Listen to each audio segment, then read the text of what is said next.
The termination meeting lasted exactly 4 minutes. That's how long it took for Northline fulfillers to sever my contract, erase my key card, and turn my entire future into a flashing, unread error message. It's not a disciplinary action. Nora, the HR rep, a woman with a smile as bright and synthetic as her acrylic nails, had chirped, "It's simply a corporate restructuring. Your position has been deemed redundant." Redundant? I was 24 years old. My redundancy was that I had a spine. The truth, the one that lived in the space between her practiced words, was Trent Mallory. Trent, our immaculate CEO, a man who wore $3,000 suits and smelled like expensive gin. Trent, who'd pulled me aside last Tuesday, put a polished hand on my shoulder, and asked me no, told me to start optimizing the warehouse payroll. These guys, Nora, he'd said, gesturing toward the floor, they clock in, they clock out. Sometimes they're 7 minutes late from break. It all adds up. Let's just clean up the data, round it down to the nearest quarter hour. It's just good business. It was wage theft, plain and simple. I told him the compliance software wouldn't allow it. He told me to find a way. I didn't, so here I was, redundant. Now, my world was Bayfield Heights at 2 a.m, seen through the greasy window of the Switchyard Cafe. The city was a smear of cold neon and rust. Frost spiderwebbed the glass, blurring the flicker of the hotel sign across the street.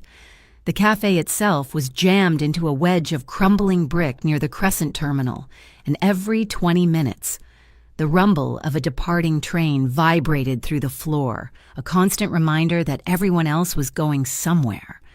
I wasn't going anywhere. Rent was due in 3 days. My redundancy package wouldn't cover half of it, so I'd swallowed my pride, dug out my old non-slip shoes, and taken the graveyard shift that nobody else wanted. My phone buzzed on the counter. A new text. Not from a friend, it was from Mallory's executive assistant. "Mr.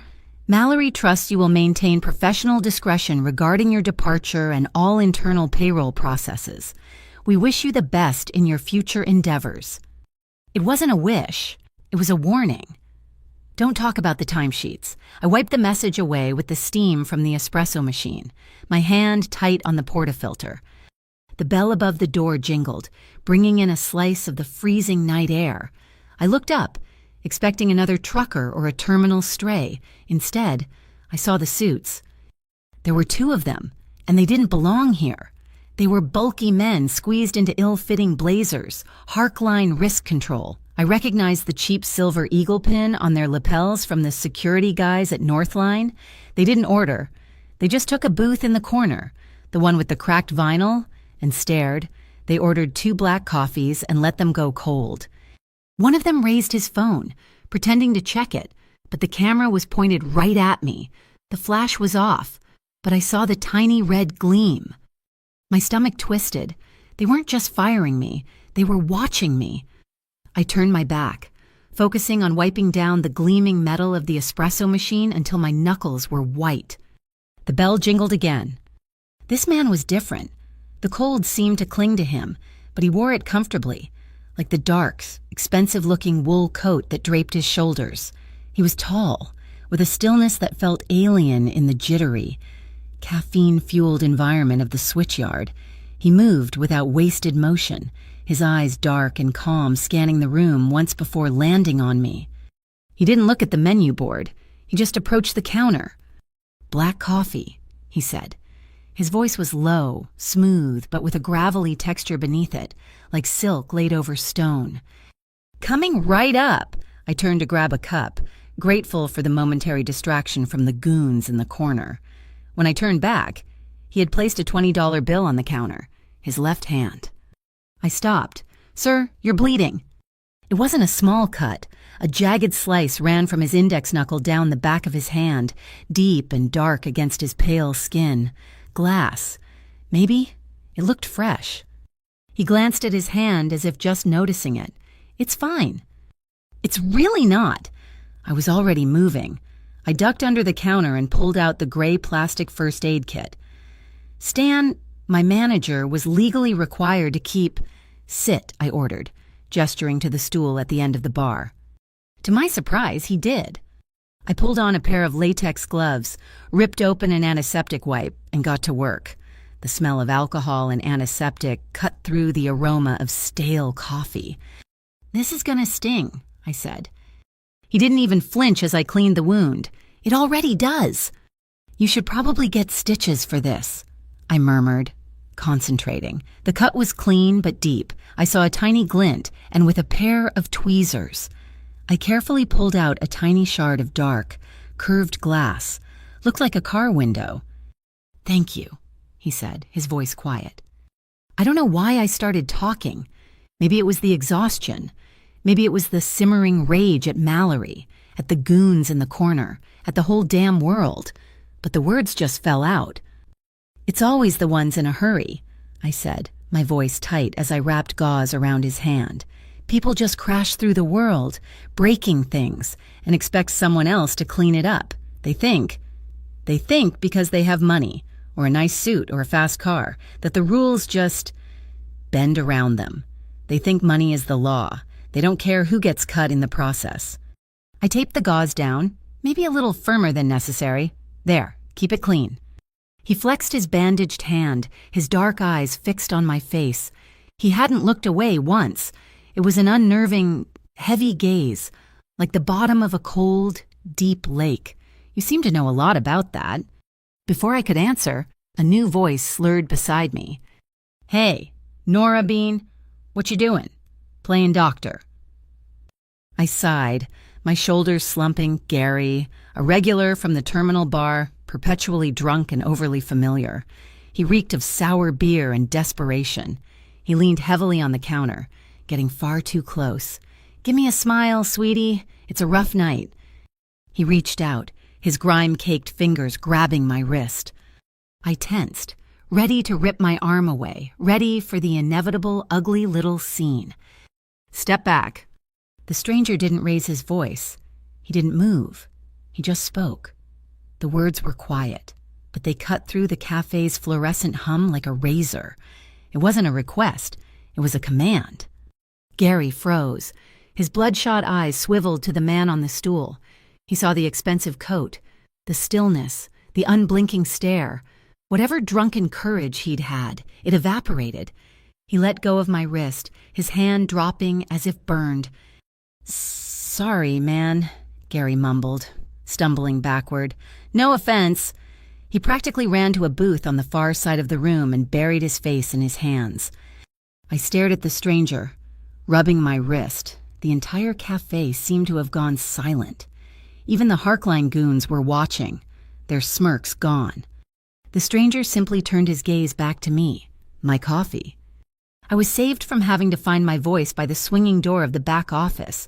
Stan, my manager, emerged. His face pinched. He was a small man who loved small power. "Quinlan? What in the hell is this?" His eyes darted from the stranger's bandaged hand to the bloody napkins and antiseptic wrappers on the counter.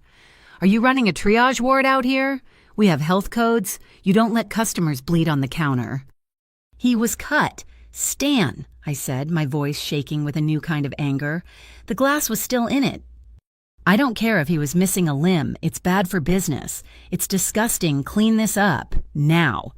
He pointed a stubby finger at me. "And I'm docking this hour's pay. We're not a clinic." The injustice of it burned in my throat, hot and bitter. I was being fined for helping someone, after being threatened by goons, after being fired for not stealing. I wanted to scream. I wanted to throw the coffee pot at his stupid, smug face. Instead, I just nodded. "Yes, Stan." I swept the medical supplies into the trash, my movements jerky. I could feel the stranger's eyes on me. When I turned to finally get his coffee, he placed another 20 on the counter. "For the hour," he said, standing up. "I can't take that." "You already earned it." He took the paper cup of coffee I poured, his bandaged hand steady. He nodded once, a gesture of finality, and walked out the door, the bell jingling his departure. He left a vacuum in his wake. The goons in the corner went back to their cold coffee, but their posture was stiffer. The rest of the shift was a blur of misery. Stan watched me like a hawk. The goons finally left around 4 a.m., just before my shift ended. At 4:15, I clocked out, my pay docked by $12. I pulled my thin coat tight and stepped out into the biting cold of the Bayfield Heights morning. The street was empty, washed in the gray, pre-dawn light. I pulled out my phone to call a taxi. I didn't want to wait for the bus. "Not so fast, Nora." My blood went cold. The two Harkline goons. They'd been waiting. They stepped out of an alley, blocking my path to the main road. The cheap sedan they'd been using was parked at the curb, engine idling. "Mister, Mallory is a very generous man," the taller one said, smiling. It didn't reach his eyes. "He feels your departure was abrupt. He wants to make sure you're taken care of." The shorter one held out a folded sheaf of papers and a pen. "It's just a standard non-disclosure agreement, a severance. Sign it and you get a nice little check. Confirms your silence on internal matters." "I'm not signing anything," I said, trying to keep my voice steady. The taller one's smile vanished. "This isn't a negotiation. You've been photographing proprietary documents. That's corporate espionage." "I was documenting theft," I shot back. "Wrong word." He took a step closer, invading my space. His breath smelled like stale cigarettes. "It's a misunderstanding. One that will ruin your life if you're not smart. Sign the paper, Nora. Or we'll make sure you're not just redundant. We'll make you invisible. No one will hire you. The MIC will be auditing your taxes for the next 10 years. Accidents happen." He grabbed my arm, hard. "Let her go." The voice came from the darkness of the alley by the cafe's service entrance.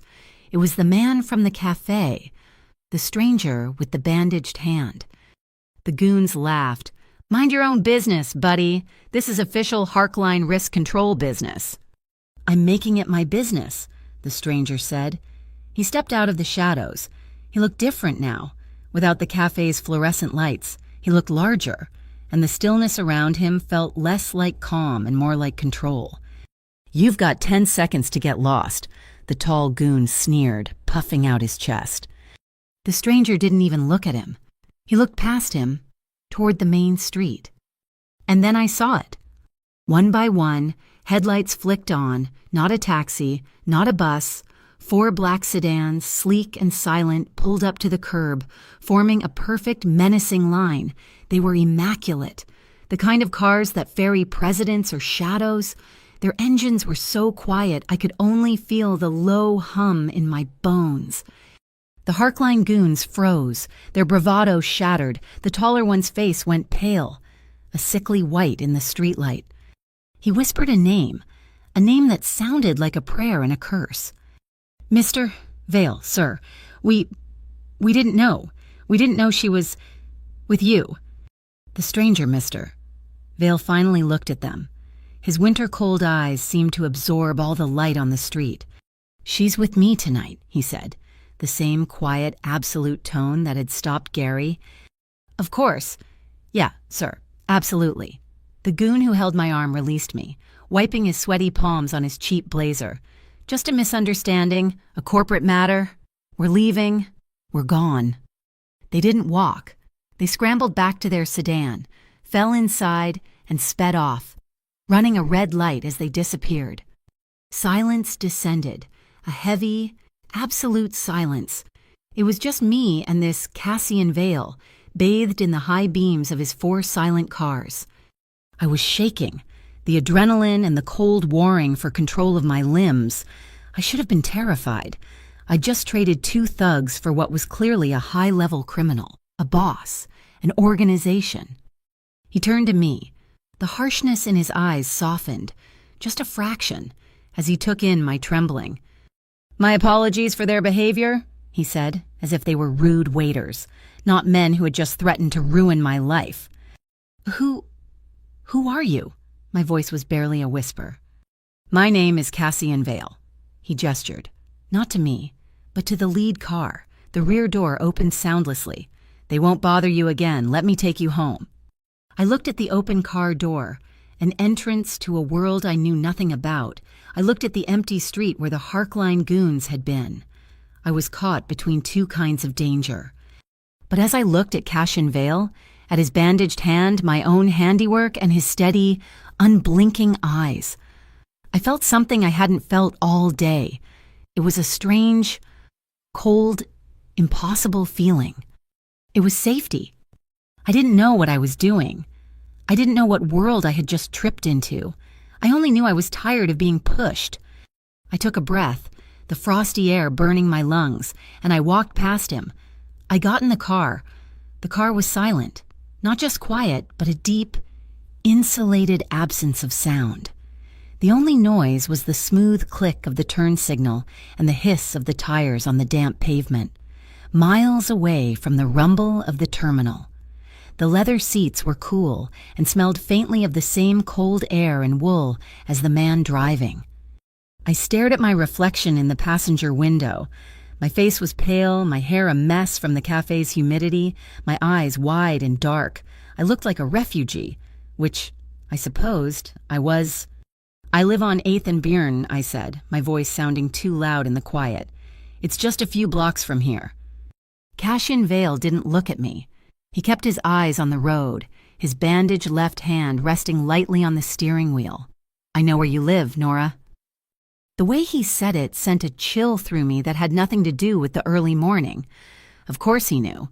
The man who had 4 black sedans appear out of the fog wasn't the type to be unprepared. "You're running on adrenaline," he said, his voice calm, analytical. "The crash is coming, you need to eat, and we need to talk." "I don't want to talk. I want to go home." "Harkline was waiting for you. Mallory sent them. They won't stop just because I told them to. They'll just wait until I'm gone." He signaled, turning not toward 8th Street, but toward the warehouse district, where the streets were wider and emptier. "I'm not taking you to a restaurant. I'm taking you somewhere safe to have this conversation." He parked in a clean, well-lit alley behind a brick building that looked like a converted firehouse. The sign was discreet, black metal letters spelling out "The Hollow Spoon." It was a 24-hour diner, but through the window, I could see it was spotless, empty, and manned by a single older man behind the counter who nodded once at Cassian as we entered. We slid into a booth in the back corner, the vinyl smooth and uncracked. The man brought 2 steaming bowls of soup, a dark, rich broth with vegetables and noodles and 2 cups of black coffee, then disappeared into the kitchen. He hadn't asked for an order. I wrapped my cold hands around the hot ceramic bowl. "Harkline Risk Control doesn't deploy 2-man teams for a simple contract termination," Cassian said, picking up his spoon. He didn't look like a Mafia boss. He looked like an off-duty professor or an architect, someone whose thoughts were heavy and structured. "They're bottom feeders, but they're expensive bottom feeders. Mallory is scared. What did you find?" I hesitated, spoon hovering over the soup. "Why do you care? This is corporate accounting. It's not your world." "You said it yourself tonight," he replied, his dark eyes meeting mine. The gaze was just as intense as it had been in the cafe. "You were bandaging my hand, but you were talking about Trent Mallory. They think money is the law." "You're right, it is. But they're using the wrong rule book." I took a breath. The soup smelled like ginger and beef, and I was suddenly violently hungry. "It's a shadow ledger," I said, the words tumbling out. "He's stealing from his own employees, warehouse shift workers, forklift operators, packers, the people who get paid by the hour." "How?" "The biometric scanners, the ones they use to clock in and out. Mallory had the software optimized. That's the word he used. When a worker clocks out for the day, the system automatically shaves 7 minutes off the final punch, every single time." Cassian's expression didn't change, but his stillness deepened. 7 minutes. "It doesn't sound like much," I continued, feeling the old, familiar anger rising. "But it's 7 minutes per shift, per person, over 500 employees, over a whole year.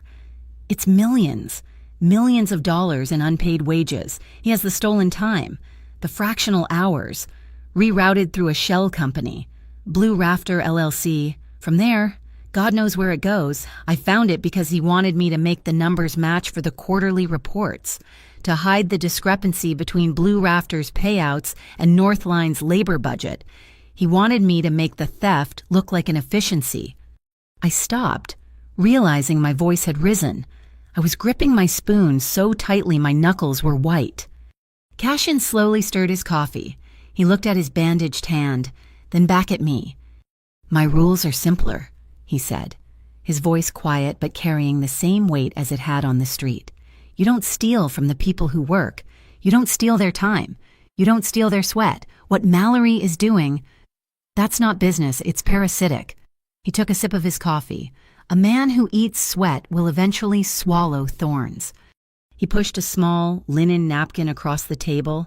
"You're in danger, Nora, not just of being sued. You're a loose end. Mallory can't let you walk around with that information." He offered me, not a job, but a statement of fact. "I can protect you." I looked at him, at the absolute confidence in his face.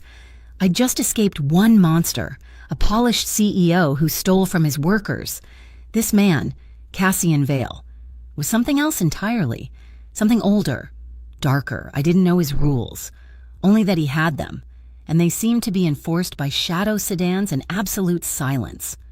"I'm not joining the Mafia, Mr. Vale." The words were out before I could stop them. A flicker of something amusement maybe passed through his eyes. "I'm not offering you a membership. I'm offering you sanctuary. There's a difference." "I can't," I said, shaking my head. I pushed the soup bowl away, my appetite gone. "I can't be indebted to you. I appreciate the rescue. I appreciate the soup. But I just want to go home. Please, I have to figure this out on my own." He studied my face for a long moment, as if measuring my resolve. I expected him to argue, to insist, to command. He didn't. He simply nodded. "As you wish." He paid for the meal in cash, 2 crisp 50s left on the table for a $20 tab, and walked me back to the car. The drive to my apartment on 8th and Byrne was silent.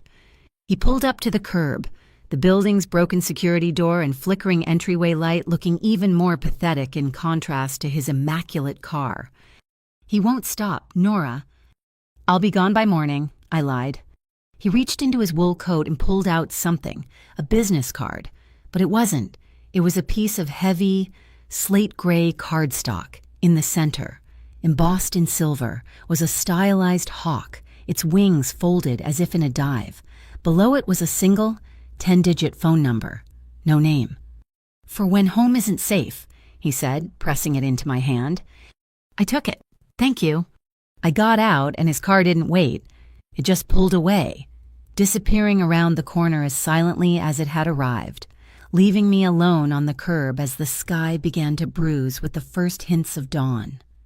I fumbled with my keys, my hands shaking. I got inside my building, ran up the 3 flights of stairs, and slammed into my apartment. I locked the deadbolt. I slid the chain. I leaned against the door, my heart hammering against my ribs, and just breathed. Safe. I was safe. I was stupid to refuse his help, but I was safe for now. I dumped my purse on the floor and went to the kitchen, my body finally registering the exhaustion of the last 24 hours. I was halfway through a glass of water when I heard it. A sound from the hallway, not footsteps, a faint, metallic scraping. I froze. I listened. The building was old. It always made noise. But this was different. This was precise. Snick. It was the sound of a lockpick sliding into the cylinder of my deadbolt. I stared at the door, my blood turning to ice. I heard a soft click as the tumblers aligned. Then, slowly, with horrifying deliberation, I watched the small metal knob of my deadbolt turn. The chain was still on, but it wouldn't hold. I didn't scream. I didn't even breathe. I moved. My laptop bag. It was by the door. It had everything, the spreadsheets, the screenshots, the proof. I snatched it. My phone, my keys. Thump! A shoulder hit the door. The chain groaned, the metal straining, the wood frame splitting. Thump. I wasn't going to make it to the hall.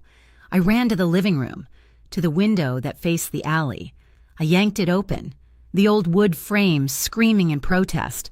The metal rungs of the fire escape were just below. Crash! The door burst open, The chains snapping, the wood splintering.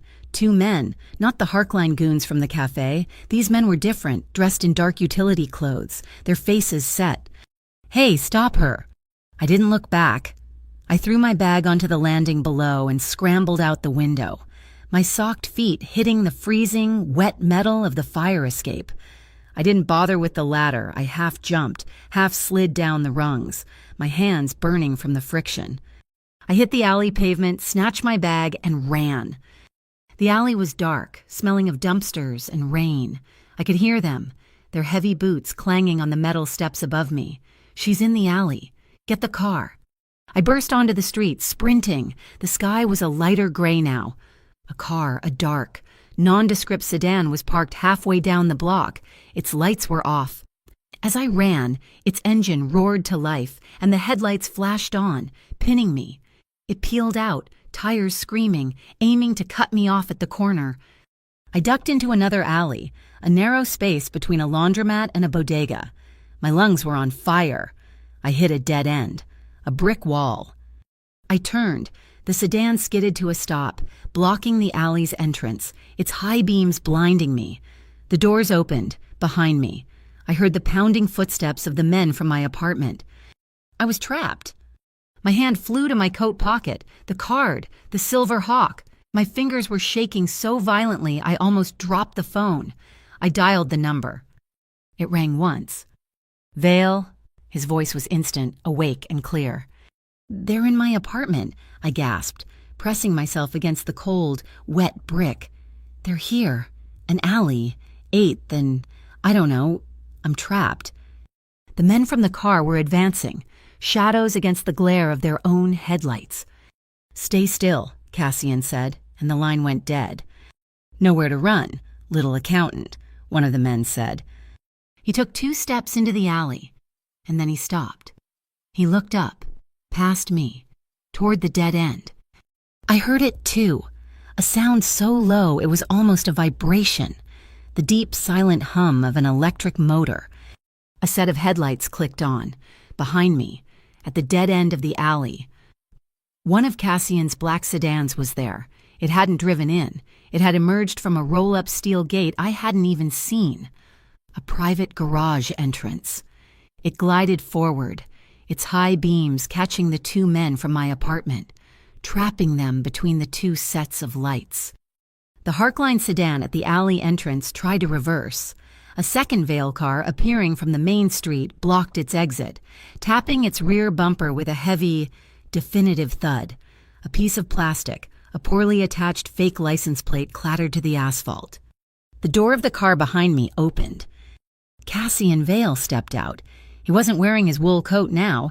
He was in a simple black shirt, sleeves rolled up. He looked at the men, then at me. He seemed entirely unimpressed. "They were fast," he said to me, his voice calm. I expected better from Mallory. He walked past me, stopping between me and the trapped men. He simply looked at them. They didn't move. They didn't even breathe.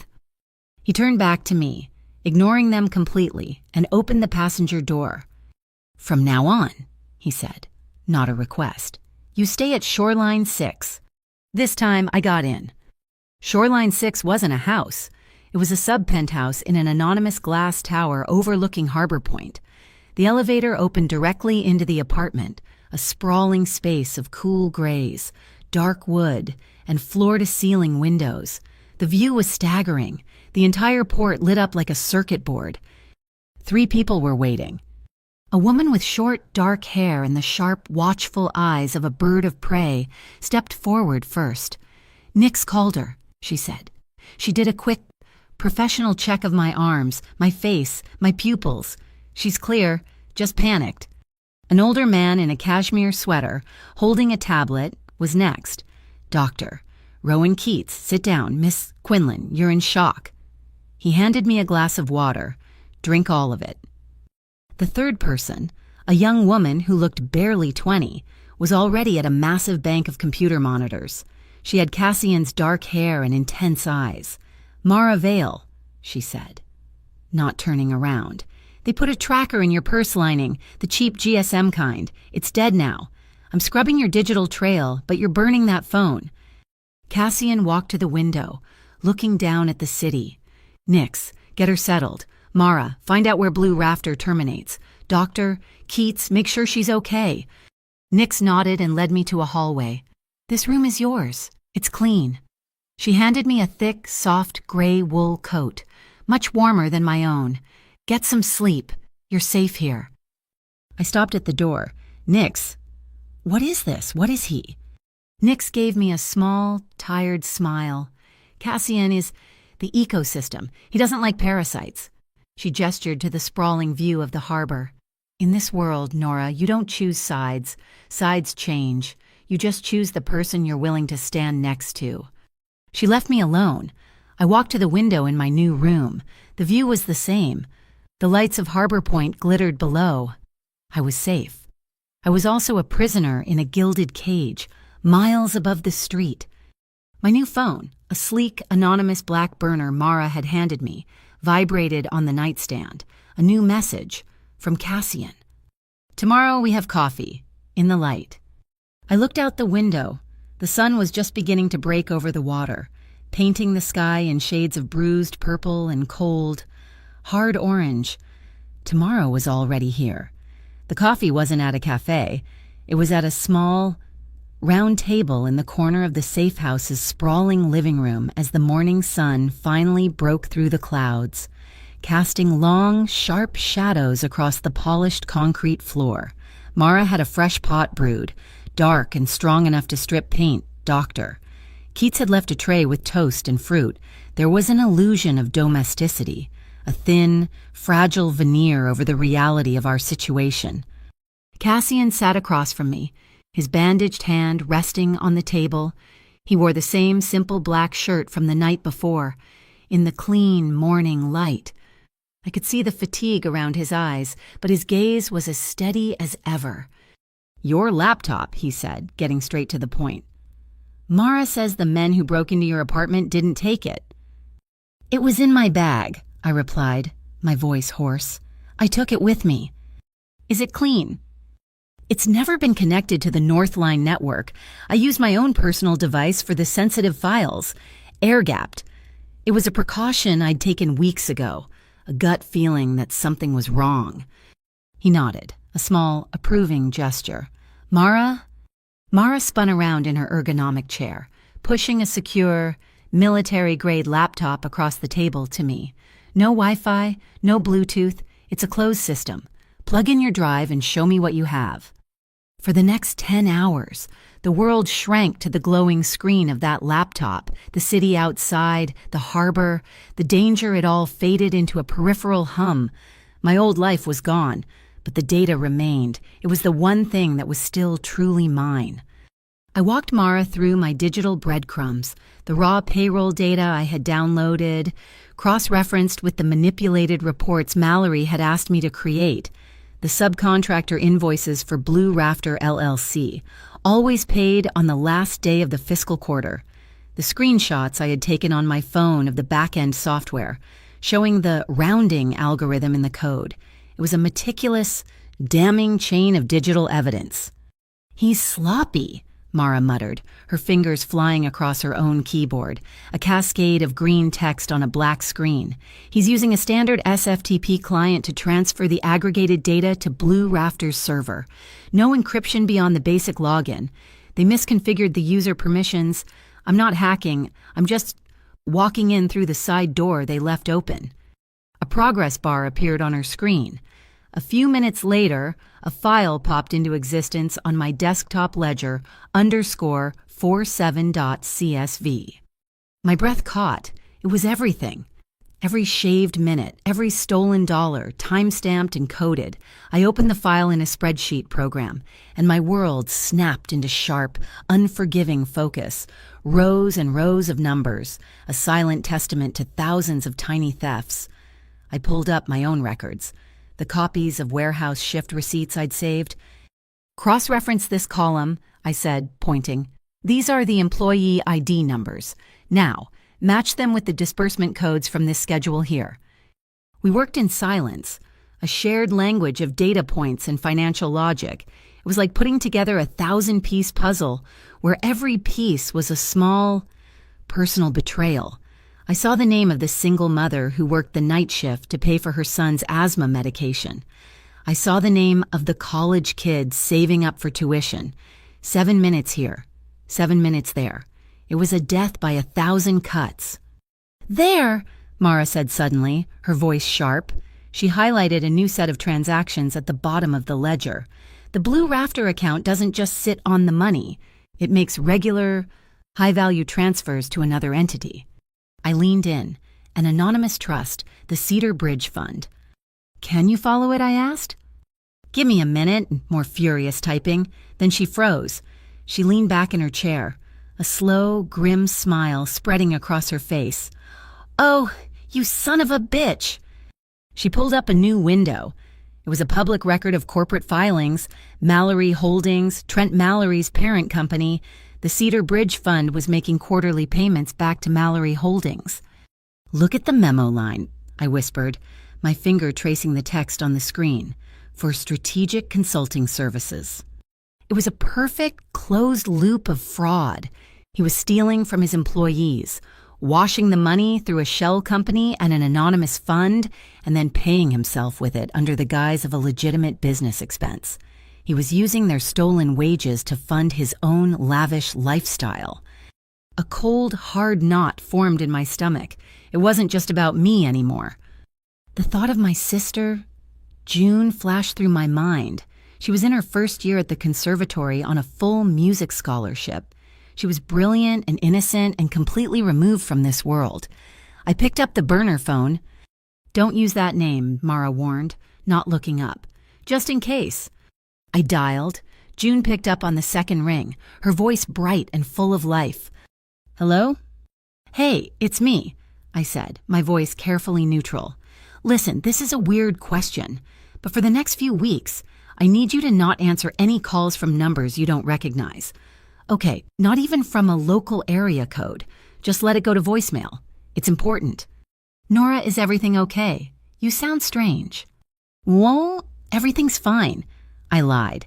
"Just some work stuff. A messy project. Please, just promise me."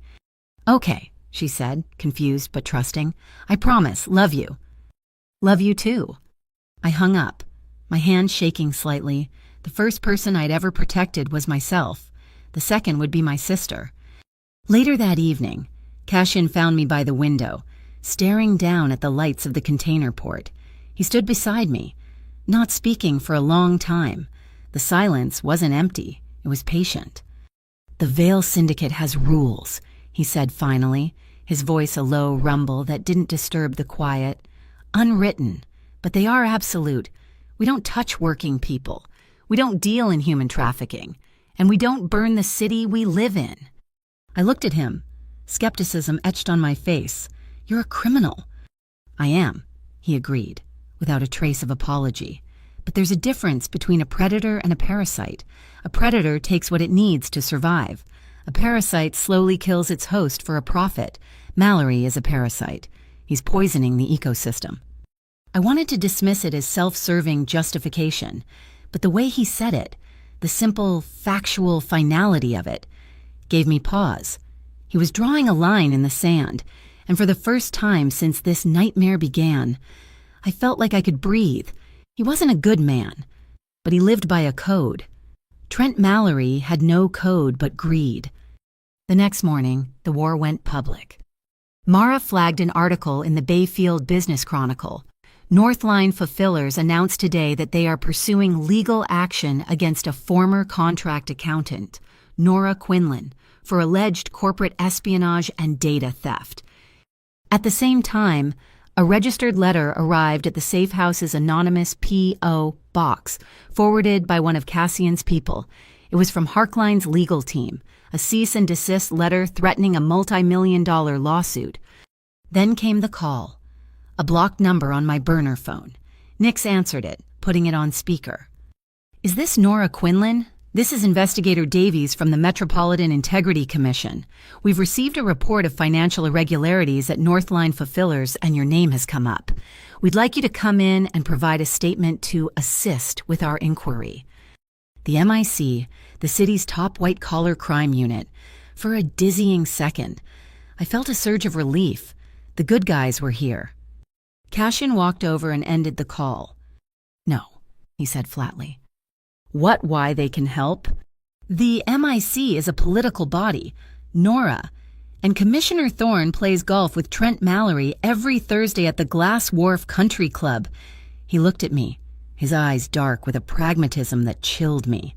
That wasn't an invitation. It was an ambush. You walk in there, your lawyer gets tied up in motions, and you get held on suspicion of corporate espionage. Mallory's evidence, his narrative, gets out first. We're not playing on his board. The hope drained out of me, replaced by a cold understanding. I was completely, utterly on my own, except for these people. Nick sat down with me later, holding a small, sleek silver bracelet. "This scrambles RFID and short-range location trackers," she said, fastening it around my wrist. "It's not foolproof, but it helps." She then showed me how to sweep my own phone for piggyback apps and tracking software. Paranoia is a survival skill. Learn it. I spent the rest of the day buried in the ledger, my mind racing. Mallory had the law, the media, and the city's investigators on his side. We had the truth, but the truth was useless if we couldn't get it in front of the right people. I kept going back to the file name, ledger_47.csv. It was specific. It wasn't just ledger, CSV or payroll, export, CSV, Y47. I started digging through the Cedar Bridge Fund transfer memos, my eyes scanning the tiny, repetitive lines of text, and then I saw it. A memo code, almost invisible, at the end of a long string of routing numbers on a transfer from Blue Rafter. Raven 47. It wasn't just a number. It was a designation, a project name, a location. "Mara," I called out, my heart starting to pound. "Pull up a schematic of the Northline Fulfillers facility at the Harbor Point Container Terminal." She had it on the main screen in seconds, a sprawling map of warehouses, loading bays, and container yards. "Zoom in on the long-term storage section," I said, my eyes scanning the numbers. Bay C. And there it was, a single isolated structure at the edge of the pier, Warehouse 47. That's where he was hiding the physical records, the hard drives, the original paper timesheets he had to keep for 7 years by law. The source of the crime. I stood up. A decision had crystallized in my mind. I was done reacting. I was done hiding. I was going to end this myself. I walked over to Cassian, who was watching me from across the room. "It's Warehouse 47 inches, I said. "That's where the proof is. I know it." He didn't question me. He simply walked to a discreet steel-paneled wall, pressed his thumb to a hidden sensor, and opened a storage locker. He took out a single, old-fashioned brass key on a simple metal ring. He held it out to me. "This is for the archives room in the safe house," and he said. "It has everything we have on Mallory, Harkline, and their city contacts. Cross-reference it with what you know. Build your case." He closed his hand over mine, the cold metal of the key pressing into my palm. His grip was firm, but not controlling. "You work clean, Nora," he said, his voice low and intense. "You use the data. You use the law where you build an ironclad case." His eyes met mine, and the promise in them was absolute. "I'll handle the mess." I took the key. I walked back to the window, the sea breeze blowing cold through the barely open door to the balcony. I looked down at the city, at the distant lights of the port. A week ago, I was just an accountant, a victim, a loose end. Now, holding this key, I felt a shift in the very fabric of my world. I wasn't just a piece in the game anymore. I was the one holding the thread. The air at Pier Lattice was different. It was thick, heavy with the smells of salt, diesel, and cold, wet metal. Dawn was a weak, gray smear on the horizon, doing little to penetrate the maze of shipping containers that rose around us like steel canyons. Each gust of wind off the harbor was a physical blow, sharp and biting. Nix moved beside me, silent, her feet making no sound on the cracked asphalt. I clutched the strap of my laptop bag, the hard edges of the machine digging into my side. It felt less like a computer and more like a shield. "He shouldn't have let you come," Nix murmured, her breath a white plume in the air. Her eyes, sharp and constantly moving, scanned the rows of containers, the high gantries, the dark spaces between everything. "He didn't let me," I corrected her, my voice tight. "I told him I was coming. I'm not a package to be protected. Nix, I'm the one who knows what to look for." A grudging respect flickered in her eyes. "Fair enough. Warehouse 47 is at the end of this row. It's isolated, only one access road, perfect for a quiet meeting spot or an ambush." We rounded the corner of a massive, rust-streaked container, and there it was. Warehouse 47, a squat, windowless box of corrugated steel. A single security camera was mounted above the main roll-up door, its small red light a malevolent eye in the gloom. It panned slowly, methodically, left and right. "It's active," I whispered. "Mara's looping the feed," Nix said. "To whoever's watching, this pier is empty. We have a 3-minute window from now." We moved. We didn't run. We walked with a purpose that felt louder than a sprint in the oppressive silence. The air grew colder, heavier. My senses were on fire. I could feel the grit of the asphalt through the thin soles of my shoes. I could taste the metallic tang of the air. We were 20 feet from the door when Nix suddenly grabbed my arm, pulling me back into the shadow of a container. Her body was tense, coiled like a spring. "What?" I breathed. "Too quiet," she whispered. "No gulls, no wind noise down this corridor. It's a dead zone." And then I saw it. A faint shimmer in the air under the chassis of a flatbed trailer parked nearby. A heat signature. Maybe no. It was a distortion. A reflection. Before I could process it, a man rolled out from under the trailer. He was dressed in black tactical gear, a Harkline patch on his arm. He held a device in his hand, a black rod with 2 metal prongs at the end, a stun gun. From behind a stack of pallets, another emerged, then another from the far side of the warehouse. We were surrounded, trapped. There was no sound, just movement. Nix pushed me behind her, her body a living shield. "Stay down," she hissed. She moved like a blur. The first Harkline goon lunged, and Nix met him, not with force, but with a fluid, brutal efficiency. She deflected his arm, the one with the stun gun, and drove her elbow into his solar plexus. The air left him in a whoosh. As he doubled over, she brought her knee up, a sharp, cracking sound echoing in the alley. He crumpled to the ground. The other two converged. One fired his device. A pair of electrified darts shot through the air, trailing thin wires. Nix twisted, the darts zipping past her head and embedding themselves in the steel wall of a container with a shower of sparks. She was good, she was incredible, but she was outnumbered. I had to do something. My eyes darted around, searching. My gaze landed on a red cylinder mounted on the warehouse wall, a fire extinguisher. While the second goon was reloading his stun gun, I scrambled for it. It was heavier than I expected, the cold metal biting into my hands. I fumbled with the pin, my fingers numb and clumsy. The third man saw me. He started toward me, abandoning Nix. I ripped the pin out, aimed the nozzle, and squeezed the handle.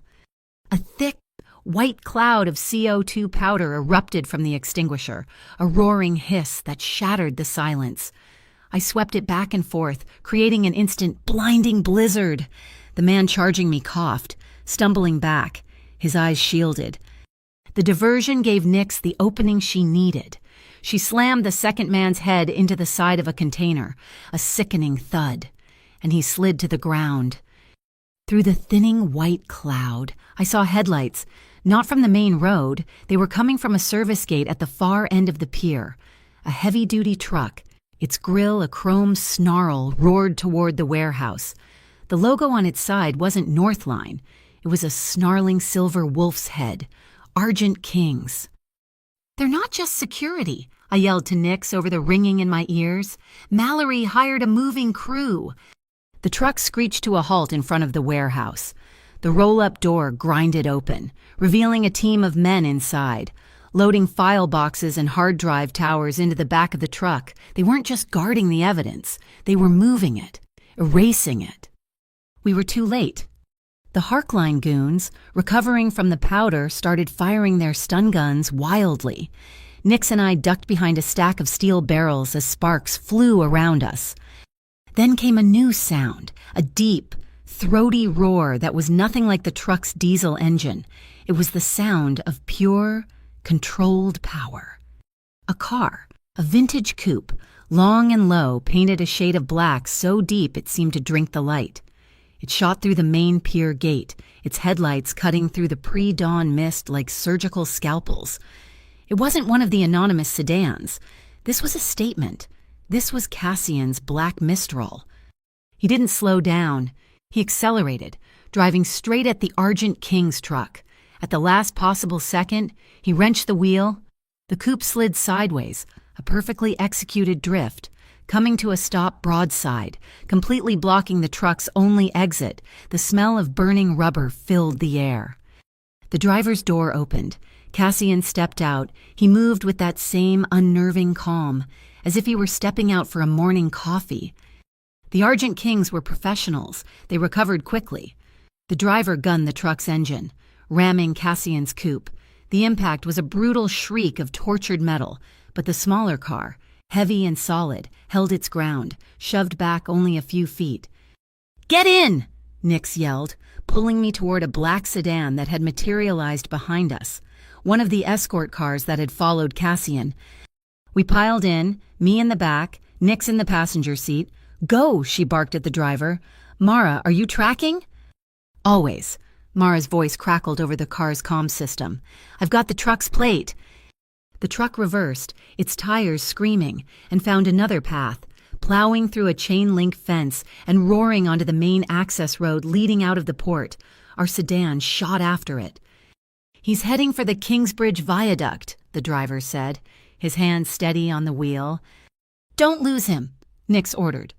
I opened my laptop, my fingers flying. "Mara, I need a direct connection to your server. Now, I'm going to try to access their onboard manifest system. If I can get in, I can copy the data before they can wipe it." "Connecting," Mara's voice said in my ear. A secure upload protocol appeared on my screen. The city was a blur of gray concrete and steel outside the window. We raced up the on-ramp to the viaduct, the Argent King's truck a lumbering beast ahead of us. Cassian's Black Mistral was right behind it, a sleek black predator harrying its prey. The bridge was a high, arching spine of steel over the Bayfield River. The morning fog was thick here, reducing visibility. The truck swerved, trying to shake us. I braced myself, my eyes glued to the screen, my fingers typing furiously. Command lines scrolled past. I was in their system. It was weakly encrypted. I initiated the file transfer. A progress bar appeared. 10%, 20%. It was slow, too slow. Cassian's coupe pulled alongside the truck. I could see him at the wheel, his face a mask of concentration. He wasn't trying to shoot out the tires. He was forcing the truck toward the side of the bridge, boxing it in. The truck driver panicked. He swerved hard, clipping the front of Cassian's car. The Mistral spun, but Cassian corrected. His control absolute. The truck, however, lost its line. It jackknifed, the trailer swinging around, and slammed into the bridge's guardrail with a deafening groan of metal. It teetered there, half on, half off the edge. We were blocked. Our driver slammed on the brakes, the sedan fishtailing to a stop just yards from the wreck. The back of the truck burst open. 2 Argent King's goons jumped out, not with guns, but with something else. They lit them and threw them. Flares. They landed on the roadway, erupting in a blinding, chemical red glare. Thick, acrid smoke poured out, engulfing the bridge. It was like a wound had opened in the sky, bleeding light and fire. "Get down!" Nix screamed. An instant later, the passenger window beside her exploded inward, showering the car with a blizzard of tempered glass. Nix cried out, a sharp, ragged sound, and slumped in her seat, clutching her side. I didn't think. I reacted. I shoved the laptop, still uploading, safely onto the floor and scrambled over the seat. "Nix, are you okay?" "I'm fine," she gritted out, but I could see the blood welling up between her fingers. A large shard of glass was embedded in her side, just above her hip. My hands were shaking. My entire body was shaking. But my mind was clear. First aid kit, under the seat, just like in the cafe. "Don't pull it out," I ordered, my voice surprisingly steady. I ripped open sterile pads, pressing them down around the shard to apply pressure. "Just hold this, tight." My eyes were filled with tears, a hot, useless flood of adrenaline and fear, but my hands were a surgeon's. They were my accountant's hands, precise and sure. Through the red smoke, I saw Cassian's car door open. He moved through the crimson haze like a phantom. He wasn't looking at the truck. He was looking up, at the city's ABUS surveillance camera perched on a light pole. He positioned himself, and the two Argent Kings who were advancing on him, in the camera's blind spot, using the smoke and the jackknife truck as a perfect screen. I heard the sounds of a fight, but I couldn't see it clearly. Quick, brutal, and short. I saw one man go down, then the other. Cassian used their own momentum against them. A series of locks and throws. It was violent, but it was controlled. There were no gunshots. He wasn't an executioner. He was a force of order, imposing his own rules on the chaos. He was choosing not to kill when he easily could have. The upload progress bar on my laptop beeped, 100% complete. Cassian appeared at our car door. Pulling it open, he took in the scene in an instant. Nix bleeding, my hands covered in her blood, the shattered window. "Is the data secure?" he asked me, his voice calm. I nodded, my throat too tight to speak. "Good work," he said. Then he turned his attention to Nix. "We're going back." The drive back to Shoreline 6 was a surreal dream. Sirens wailed in the distance, growing closer, but we were already gone, melting back into the city's arteries, leaving the chaos behind. I held the pressure pads on Nix's side, my knuckles white. She was pale but conscious, her breathing shallow. I held my laptop on my lap with my other hand, hugging it to my chest. It felt warm. It felt like it had a heartbeat. It was the stolen time of 1,000 people, a silent chorus of injustice. And now, it was safe. Back in the apartment, the rain started, lashing against the floor-to-ceiling windows. Doctor, Keats was waiting, taking Nix immediately to a medical room I hadn't known existed. Mara was at her computers, already dissecting the data I'd sent. Cassian stood by the window, watching the storm. I stood a few feet away, my arms wrapped around myself, the adrenaline finally draining away, leaving a bone-deep exhaustion in its place. The sounds in the room were muted, intimate, the frantic clicking of Mara's keyboard, the soft hiss of the rain against the glass, the ragged sound of my own breathing. It was the sound of a battle won, but a war that was far from over. Doctor. Keats gave Nix a mild sedative after he finished stitching her side. Mara, having secured the data on a dozen redundant encrypted servers, had finally crashed on a sofa in her tech corner, a blanket thrown over her, still surrounded by the faint glow of her monitors. The storm outside had intensified, the rain coming down in hard, driving sheets that made the glass walls of the apartment feel impossibly thin. The city lights were a blurred, impressionistic smear. I had showered, washing Nix's blood from my hands, but I couldn't wash away the feeling. A high-frequency thrum of adrenaline was still vibrating under my skin, making me feel both exhausted and wide awake. I was standing in the kitchen, staring into a mug of tea I didn't remember making, when it happened. The lights flickered once, twice, and then died. The apartment was plunged into an abrupt, profound darkness. The only light was the weak, ambient glow from the stormy sky outside and the tiny, blinking status lights on Mara's servers. The silence was absolute. The sounds of the building's climate control and the hum of electronics suddenly gone. All that was left was the storm, the relentless drumming of rain against the windows. A shiver ran through me, a deep, cellular tremor that had nothing to do with the temperature of the room. It was the last of the adrenaline, the final shockwave of the morning's violence, finally working its way out of my system. I felt, more than saw, Cassian move. He was a shadow detaching from the deeper shadows by the window. I heard the soft click of a lighter, and a warm, flickering glow bloomed on the kitchen island. He'd lit a thick, unscented candle that had been sitting in a simple glass holder. Its light cast our shadows, long and distorted, against the walls. He walked over to me. He didn't say anything. He just took the heavy wool coat he'd been wearing, the Black Mistral's namesake, and draped it over my shoulders. The weight of it was immediate, a grounding presence. It was warm from his body heat, and it smelled of the cold night air, expensive wool, and something else, something clean and masculine, that was uniquely him. He was so close that when I drew a breath, I could feel the solid presence of his chest at my back. I could hear the slow, steady beat of his heart, a calm, rhythmic counterpoint to the storm outside and the chaos inside me. "I'm so tired," I whispered to the flickering flame, "of being saved." His voice came from just behind my ear, a low, quiet rumble. "I'm not saving you, Nora. I'm standing with you." The distinction was everything. He wasn't a knight, and I was no damsel. We were two people standing in a storm, and he had simply offered me a better coat. The tremor in my hands eased. I turned to face him, the candlelight carving his face into planes of light and shadow. The intensity in his eyes was still there, but it was softer now, unguarded. My gaze fell to his left hand, the one I had bandaged in the Switchyard Cafe what felt like a lifetime ago.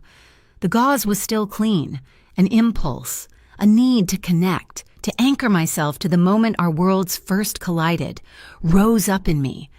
Slowly, I reached out. He didn't move, didn't flinch. He watched me, letting me make the choice. My fingers, still cold, brushed against the rough texture of the gauze. I traced the line of the bandage, remembering the feel of his skin, the sight of the wound. It was an invitation I hadn't realized I was extending until he accepted it. He covered my hand with his free one. His palm was warm, his grip firm but gentle. It wasn't a gesture of control. It was an answer, a confirmation. He leaned in, and the world narrowed to the space between us. I could feel the warmth of his breath, could see the way the candlelight danced in the dark pools of his eyes. He was waiting, asking a question without words. I gave him my answer. I tilted my head up, a small, almost imperceptible nod. The kiss was not what I expected. It wasn't born of the morning's frantic violence or the desperate fear. It was slow. It was deep. It was deliberate. His lips were soft, patient, a stark contrast to the hard, disciplined man I knew him to be. It was a kiss that listened, that learned the shape of my mouth, that tasted of coffee in the storm and a quiet, profound relief. It was a promise, a statement of fact in a world built on lies. My hands went from his chest to his shoulders, my fingers curling into the fabric of his shirt, holding on. His hand, the one that had been covering mine, slid from my fingers to the small of my back, holding me steady, drawing me closer until there was no space left between us. A high, piercing whistle suddenly shattered the intimate silence. We both pulled back, startled. For a second, my heart leaped into my throat, thinking it was an alarm. Then I saw it. The old-fashioned metal kettle I'd filled with water on the stove an hour ago, now rocking on the gas burner, a plume of steam erupting from its spout. A slow smile spread across Cassian's face, a genuine, unguarded expression that transformed his severe features. He looked younger. He looked happy.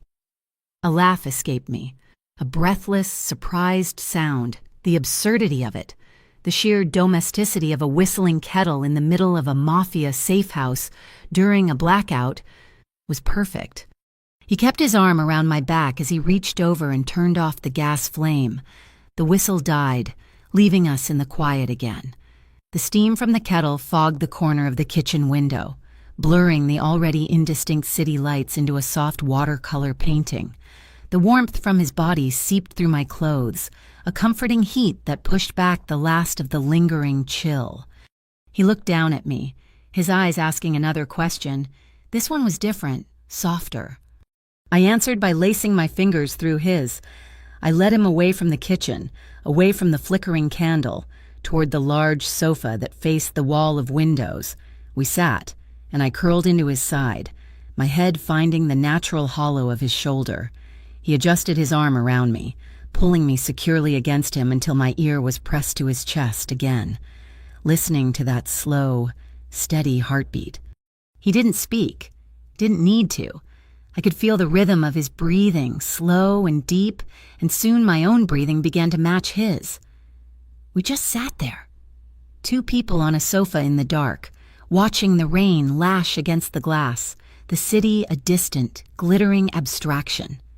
He'd made me ginger tea, the warm, spicy scent rising from the mug he pressed into my hands. The taste was sharp and comforting, the feeling of his thumb stroking slowly, rhythmically, over my shoulder blade was more intimate than any kiss. We were wrapped in the scent of rain and ginger, the weight of his coat, the sound of the storm. There were boundaries here, unspoken but crystal clear. This wasn't a prelude. This was the moment itself, a pocket of peace carved out of the chaos. It was skin on skin only through layers of fabric. It was long, searching looks in the candlelight. It was the tightening of his hold when a particularly loud clap of thunder shook the building, a silent reassurance. It was a silent promise, made in the language of shared breath and quiet presence, a promise that when the storm passed, there would be time, a promise of after.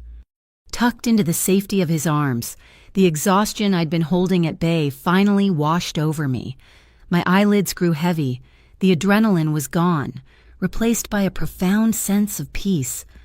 For the first time in months, since the day Trent Mallory first asked me to optimize the books, I felt my mind quiet.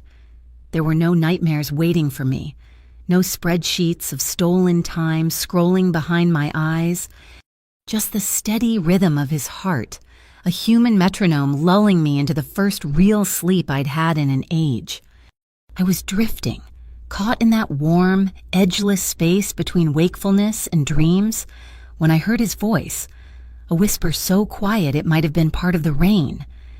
"Tomorrow," he murmured, his lips close to my hair. "Tomorrow I send a box." I woke up on the sofa to the sharp, clean light of a city scoured by the storm. My neck was stiff, and the heavy wool coat, Cassian's coat, had pooled in my lap. The apartment was quiet. Mara was already at her station, nursing a mug of what looked like engine oil. "He's been gone for hours," she said, her voice raspy. "He left this for you." She nudged a fresh cup of coffee and a secure tablet in my direction. "He said you'd want to watch." She patched the tablet into the city's network. The feed was from a traffic camera, high above the financial district, aimed directly at the glass and steel monolith of Mallory Holdings. 9 a.m., Mara murmured, her eyes on her own screen. Showtime. I watched as a nondescript messenger handed a simple, matte black box to the high-security desk in Mallory's lobby. I watched it travel, passed from hand to hand with corporate deference, until it was placed on the vast, empty expanse of Trent Mallory's desk. He looked annoyed by the interruption. He opened it. The camera was too far away to see the details, but I didn't need to. I knew what he was looking at. "A single brass key," I whispered.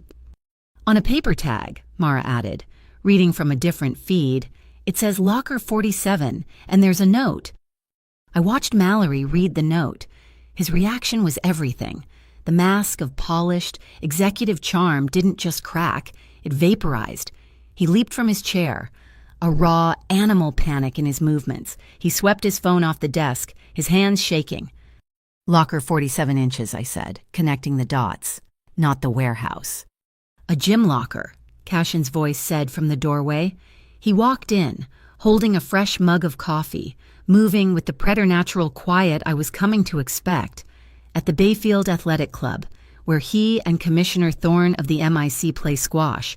It's where he kept the physical backups, digital audio recorders from the meetings where he and his team planned the entire optimization strategy, insurance in case one of his subordinates got ambitious. On the screen, Mallory was yelling into his phone. "He's calling Harkline," I said, my heart starting to pound. "He's telling them to clean it out." "He is," Cashin agreed, stopping beside me. He looked at the screen, his expression unreadable. "But he's too late." As if on cue, a different set of cars pulled up to the front of Mallory's tower. They were dark. Functional sedans with the official city seal on the side. Men in conservative suits emerged. "The Civic Economic Fairness Board," Cassian said. "They received an anonymous, detailed complaint an hour ago, filed on behalf of the Northline Fulfillers Employee Collective, a complaint that included a very specific, verified data set." My data? The agents entered the lobby, and I watched as Mallory's security team tried to stop them. A warrant was produced. The building was officially being raided. I let out a breath I hadn't realized I was holding. The feeling was intoxicating. It wasn't just relief, it was leverage. It was the distinct tactile sensation of a very large, very heavy lever finally moving under my control. For the first time, I wasn't running. I was pushing. "The box," I said, looking at Cassian. "It was a diversion, a feint." "It was a stone," he corrected me, his eyes fixed on the unfolding scene. "In the game of Go, you don't win by capturing everything at once. You place a single stone in a key position, a move that makes a dozen of your opponent's pieces worthless. You don't attack him. You present him with a fact he cannot ignore, and you force him to attack himself. He panics. He makes mistakes. He reveals his hand. You just gave me the facts. Nora, I just gave him the mirror." On screen, Mallory saw the CEFB agents on his internal security feed. He didn't wait. He didn't call his lawyer. He grabbed his overcoat and ran for his private elevator. "He's fleeing," I said, amazed. "Mara?" Cashin asked. "Already tracking his car," she replied. "He's heading for Glass Wharf, to his boat. He thinks he can let his lawyers handle the fire while he waits it out in international waters." Cassian said, "A predictable, cowardly move." Mara switched the feed, tapping into the marina's private security cameras. We watched Mallory's car skid to a stop. He ran, coat flapping, down the polished wooden dock toward a comically large yacht named the Bottom Line. And then he stopped, waiting for him. Sitting perfectly centered on the security pedestal that unlocked his slip was another matte black box, identical to the first. I saw the terror on his face, even from this distance. He looked around wildly, as if expecting an army. There was no one. He crept forward and tore the box open. This time that there was no key, just a single blank USB flash drive. "The first box showed him his past," Cassian said, his voice a quiet rumble. "This one shows him his future. Empty, wiped clean, nothing left to steal." Mallory stumbled back, the empty drive falling from his fingers, the fight, the arrogance, all of it drained out of him. He collapsed onto a dock cleat, his head in his hands, a man completely and utterly broken. At that exact second, my burner phone and Mara's entire workstation lit up with push notifications. The Metropolis Civic Channel had just broken the story. "Northline raided by CEFB. Anonymous data drop implicates CEO Trent Mallory in multi-million-dollar wage theft scheme." "You sent it," I breathed, looking at Mara. "The second the CEFB warrant was executed," she confirmed, a grim smile on her face. "The whole of Ledger 47, every news desk in this city." The game was over. But Cashin's face had gone cold. He was still watching Mallory on the screen. The broken man on the dock was pulling his phone out again. "He's not calling a lawyer," I said, a new dread creeping in. "No," Cassian said. "He's desperate. And a desperate man is no longer a player. He's just a problem." "He's calling the Argent Kings," Mara confirmed, her voice tight. "A secure, encrypted number. The call just bounced 3 times. He's lost his corporate power, Cassian said, turning away from the screen. So he's trying to buy street power. The Argent Kings don't care about his fraud, but for the right price, they'll happily eliminate the root cause of his problem. He looked at me, and the unspoken meaning hung heavy in the air. Me? We moved an hour later. Shoreline 6 was no longer secure. Nix was waiting in the garage, her side bandaged, her face pale but set in a determined scowl. She was driving a beat-up SUV that looked like it belonged to a soccer mom. It was the perfect camouflage. "Where are we going?" I asked, sliding into the back seat with my laptop bag. "Lantern Pier," Cassian said from the passenger seat, "a warehouse on the water. Lower profile, harder to approach." Nix caught my eye in the rearview mirror. A small, pained smile touched her lips. "Well, Nora," she joked, her voice rough. "Warehouse 47 is officially public. Time to start on page 47 of your own life, I guess." The new safe house was the opposite of Shoreline 6. It was all old brick, exposed timber beams, and the faint, comforting smell of creosote and salt. It felt solid, grounded. But I knew I couldn't stay grounded in his world. The data drop was an explosion, but the CEFB would need a witness, a narrative. I couldn't let Cassian Vale's shadow fall over my testimony. That evening, I found him on the flat roof of the warehouse, looking out at the dark, churning water of the harbor. The wind was cold, whipping my hair into my eyes. "I need a lawyer," I said, standing beside him. "I have several." "No," I shook my head, pulling my coat tighter. "Not your lawyers, not anyone from the syndicate. I told you, I have to do this part clean. My testimony can't be compromised by your involvement." I expected him to argue. Instead, he just nodded, accepting the boundary. "Evelyn Reed, my auntie," he said. "She's a civil rights attorney. She specializes in labor law. She owes me nothing, and I owe her nothing. She's immovable. And she fears no one. I'll make the introduction. The rest is up to you." The next 2 days were a blur. I met with Evelyn Reed in a sterile, secure conference room downtown. She was a small, older woman with intelligent, piercing blue eyes and a mind like a steel trap. I laid it all out. The data, the ledgers, the intimidation. She listened, never interrupting, and when I was finished, she simply said, "Let's get to work." We drafted my affidavit, my story, my proof, my name. When I signed it, I felt the last of the victimhood fall away. I was no longer a piece on the board. I was a player. I found Cassian on the roof again that night. The wind was just as cold, but I didn't feel it. "It's done," I said. "The affidavit is filed. Evelyn is submitting it to the CEFB and the Attorney General in the morning." "I know," he said. He hadn't turned, but I knew he was aware of my every movement. I stood beside him, watching the black water. He had respected my line. He had given me the resources to fight my own battle, in my own way. The gratitude I felt was a warm, heavy thing in my chest. It was mixing with the memory of the blackout, of his coat over my shoulders, of his hand in mine. It was respect, but it was warmer than that. He turned his head, his profile sharp against the dim lights of the far shore. His gaze dropped to my mouth. Just for a second, but it was long enough to send a jolt through me. The air between us crackled, charged with the same undeniable pull as the tide. This, I realized, was more dangerous than any data theft. He took a step, closing the small distance, his body angling toward mine. Before he could speak, before I could move, his phone vibrated, a short, sharp buzz.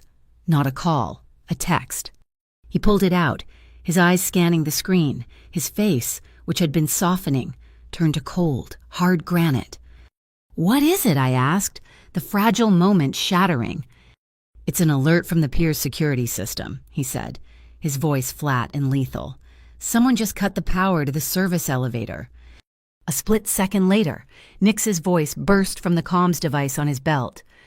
"Cassian, we have a breach. It's Silas Dorr from the transport team. He's an informant. He just badged Harkline through the ground floor service entrance. They're in the building. They're coming up." There was no time to react. The rooftop, which seconds before had felt like a private sanctuary, became a tactical liability. "Stairs," Cassian snapped. Grabbing my arm, his touch wasn't romantic, it was an anchor in a sudden storm. "Now, Mara, seal the roof access behind us. Nix, what's your position?" "Lobby," her voice crackled, strained. "They came in disguised as building maintenance. Silas let them through the freight entrance. There are at least 4.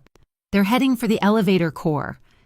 We plunged into the stairwell, the heavy fire door slamming shut behind us with a boom that echoed down the concrete shaft. Cassian didn't take the stairs down. He went up. "They'll expect us to run to the street," he said, his voice a low, controlled current in the dark. We took the steps 2 at a time, our footsteps loud and desperate. "They know our vehicles are in the garage. They'll try to funnel us there." We burst out onto the top floor, a cavernous, unfinished space of exposed ductwork and plastic-sheeted furniture. A single-service elevator stood at the far end. "Silas knows our protocols," Cassian said, his eyes scanning every shadow. "He knows this is the secondary evac point." The elevator doors slid open. They weren't Vale's men. They were Harkline, dressed in gray maintenance coveralls, their faces grim and professional. And behind them, looking pale and triumphant, was Silas Dorr. "Sorry, boss," Silas said, not sounding sorry at all. "Mallory pays better." It happened in a blur of motion. Cassian shoved me behind him, a protective reflex. The Harkline operatives raised their stun guns. I saw the blue-white crackle of electricity. It wasn't about a firefight. It was about capture. A jolt, sharp and electric, hit my shoulder. My muscles seized. My vision flared white, then collapsed into a pinpoint of darkness. The last thing I heard was Cassian's roar of fury, a sound that was ripped away as the world dissolved into a silent, dreamless black. I woke up to the color white. White walls, white ceiling, white floor. The air was cold, sterile, and smelled of antiseptic. I was lying on a narrow cot covered with a thin, white blanket. A single round camera, a black, unblinking eye, was mounted on the ceiling directly above me. I sat up. My head throbbed, and my shoulder ached where the stun gun had hit me.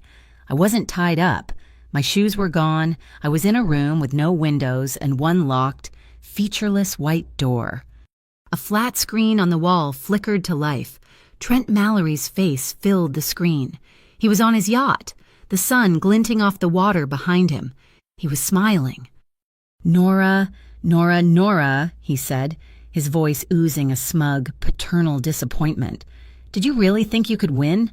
Did you think some back-alley thug could protect you from me?" My heart was a frantic bird against my ribs, but my mind, my beautiful, analytical accountant's mind, was cold and clear. Observe, calculate, survive. "You're a cornered animal, Trent," I said, my voice rough. "This is just you lashing out before they put you in a cage." His smile tightened. "Cage-o. No. You see, the CEFB has your affidavit, but they also have a signed confession from you, admitting to corporate espionage in concert with the Vale Syndicate, a known criminal organization. You stole the data as leverage for them. It's a much cleaner narrative." He held up a document, a forgery. My signature, perfectly replicated, was at the bottom. "All you have to do is sign the real one, he said, "and you get to disappear. A new name, a new life, far away from Bayfield. Refuse, and this document becomes public record. You'll be the villain of the story, and you'll spend the next 20 years in a very real, very gray cage. The choice is yours." I let the panic show. I let my breathing become ragged, my eyes wide with manufactured terror. I need to think," I stammered. "I need some water. Please." Mallory chuckled, enjoying the show. "Of course. My associate will be right in." He cut the connection. The door clicked open. A Harkline operative, the same one who had ambushed us, stepped in holding a bottle of water and a plastic cup. He set them on a small metal table beside the cot. The table's surface was polished steel, a perfect mirror.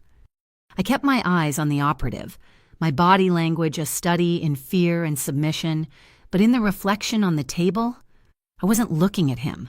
I was looking at the keypad on the wall outside the door. As he turned to leave, his body blocked the direct line of sight. But I saw his hand move in the reflection. I saw his fingers press the code. 4 digits, 7391. He closed the door, the lock engaged. I waited exactly 1 minute, then I moved. There was a small, red manual fire alarm box on the wall near the door. I took the metal table and slammed its leg against the plastic cover, shattering it. I pulled the lever. No siren, May. Of course not. It was a silent alarm, but it would trigger the building's automated systems.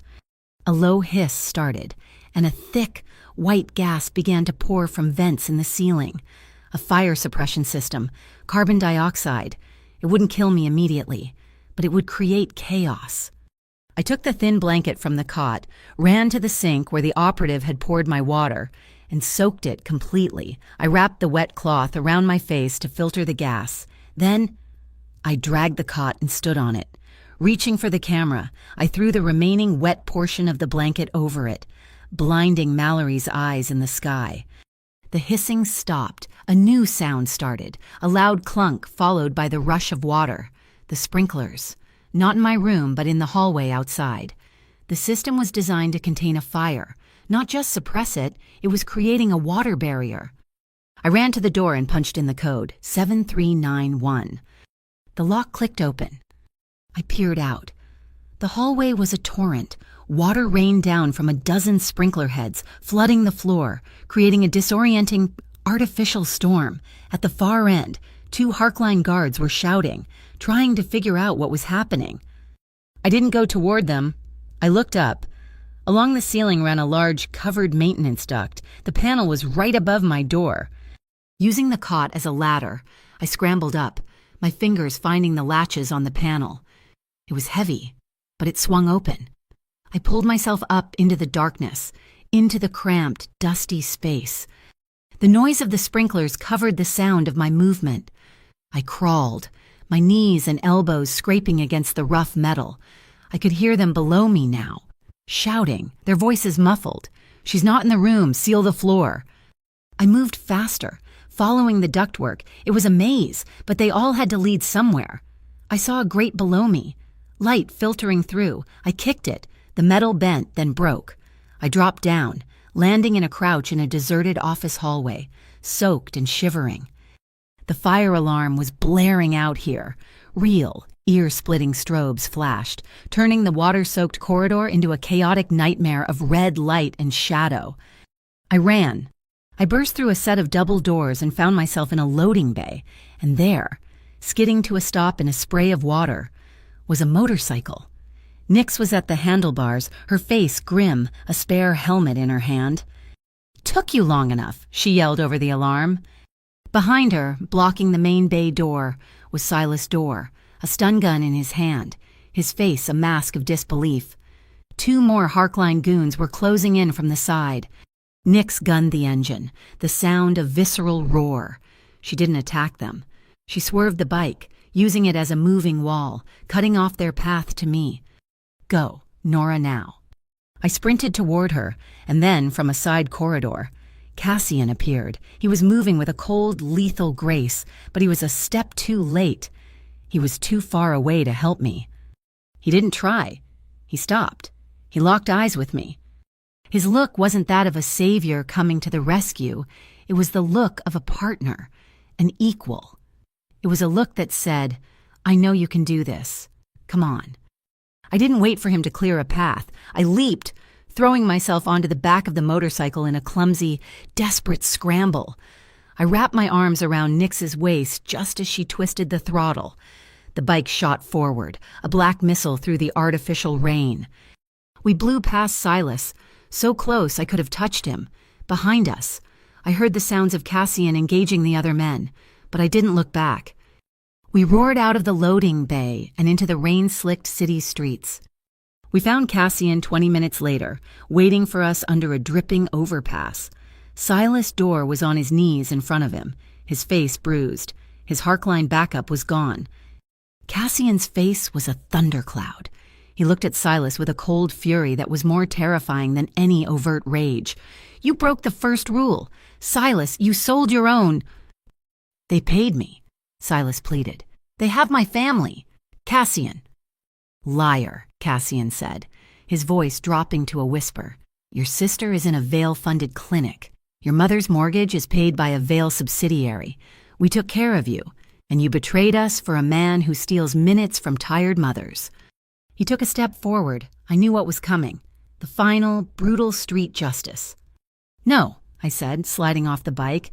My legs were shaking, but my voice was firm. I walked over to Silas, my eyes locked on his, from a pouch on Nix's bike. I took a heavy-duty zip tie. I pulled Silas's hands behind his back and cinched the plastic tight around his wrists. He flinched, but didn't resist. I leaned down, my face close to his.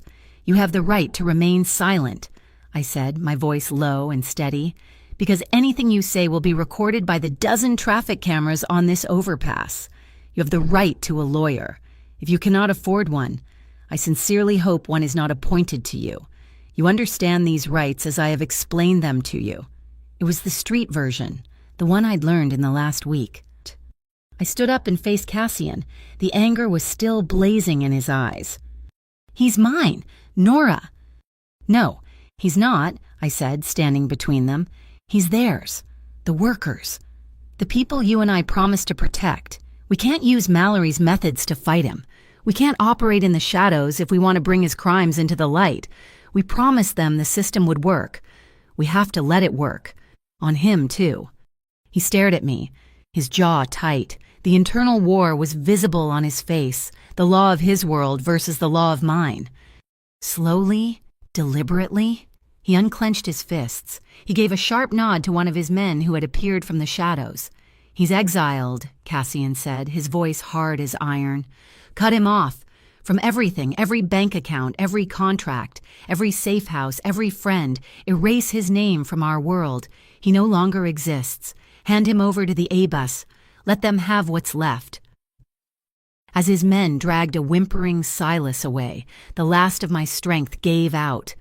The adrenaline that had fueled my escape crashed, and a violent tremor took over my body. My knees buckled. Cassian was there in an instant, his arms catching me, pulling me against his chest. He held me, his hand stroking my back in a slow, steady rhythm, like he was physically counting the frantic beats of my heart, willing it to slow down. He didn't say anything, he just held me as the shake subsided, his solid presence a bulwark against the storm inside me.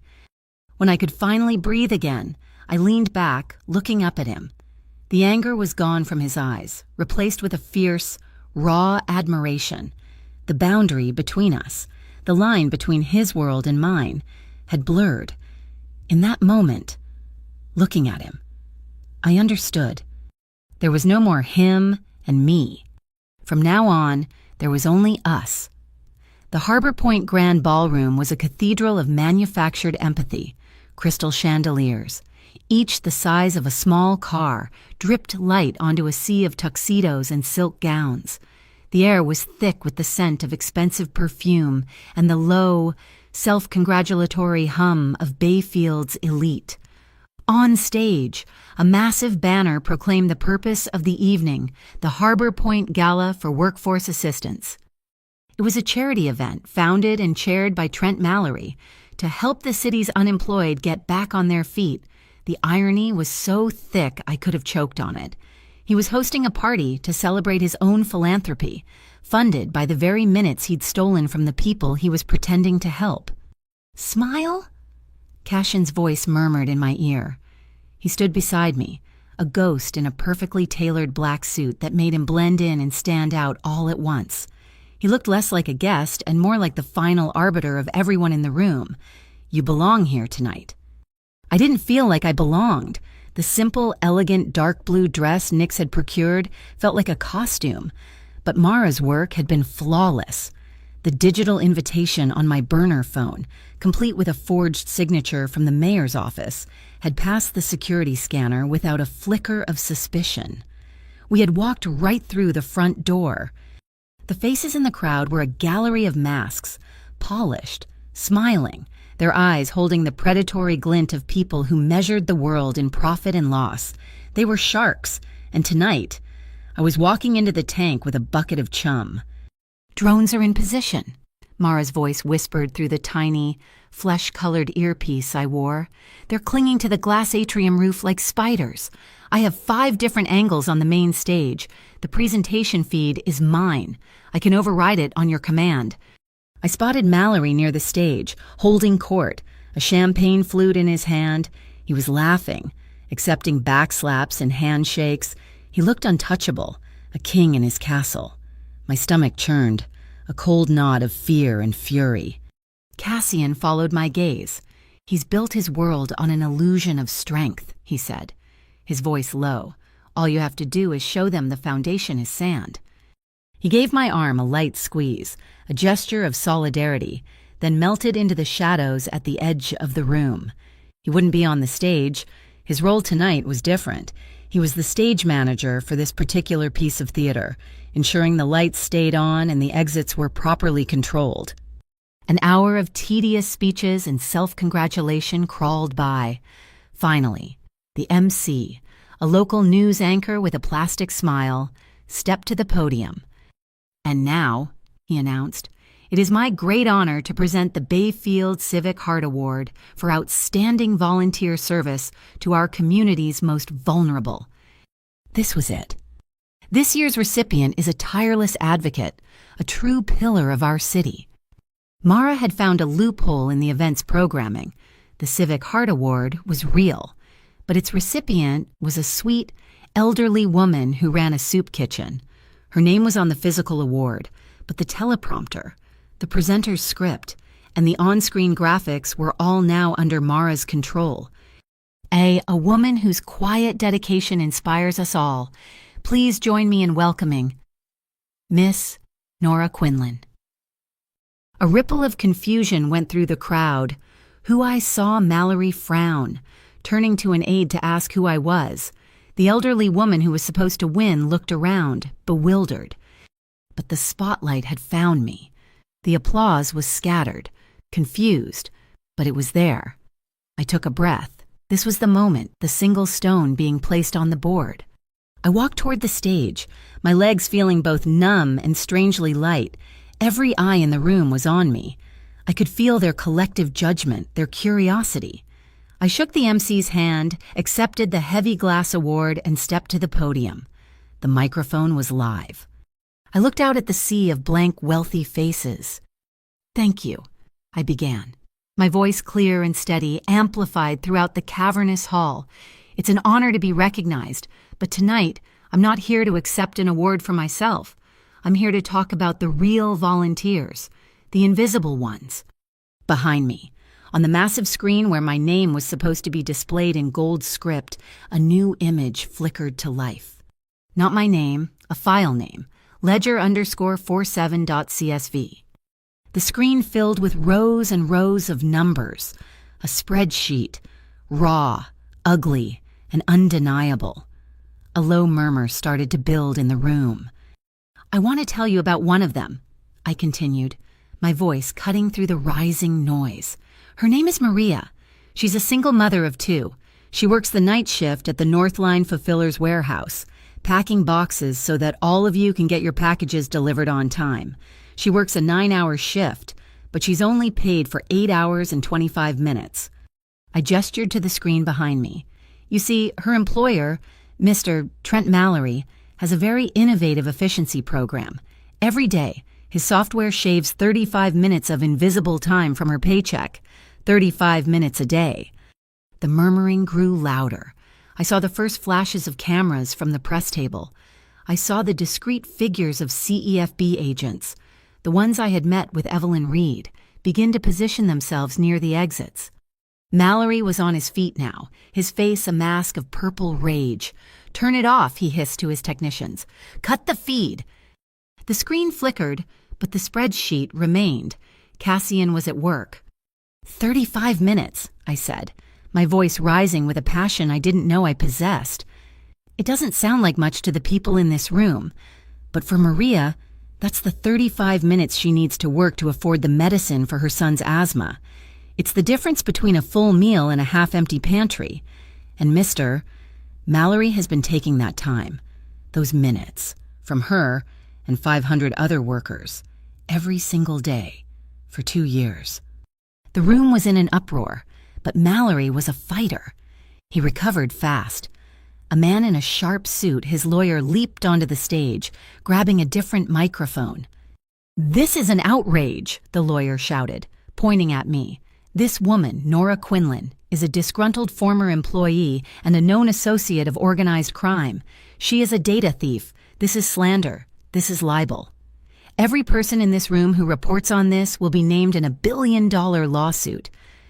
The accusation hung in the air. A new wave of confusion swept the room. Was I a whistleblower or a criminal? He was using his power, his narrative, to muddy the waters, to turn the truth into just another he said, she said. Suddenly, the grand chandeliers overhead flickered violently. They dimmed, plunging the room into a tense, shadowy twilight before buzzing back to full brightness. Emergency lights along the floor began to glow. "It's the Argent Kings." My earpiece crackled. It was Nyx. Her voice was strained, punctuated by a sharp grunt of effort. "They're in the main utility conduit, trying to cut the power. I'm a little busy." I could picture it perfectly. Nyx in a dark, narrow corridor, engaged in a brutal, silent fight while the high society of Bayfield watched the drama unfold in their evening wear. Cassian's voice came through a second later, calm and cold. "The power is secure. Nyx, the external grid relays are locked. Just keep them contained."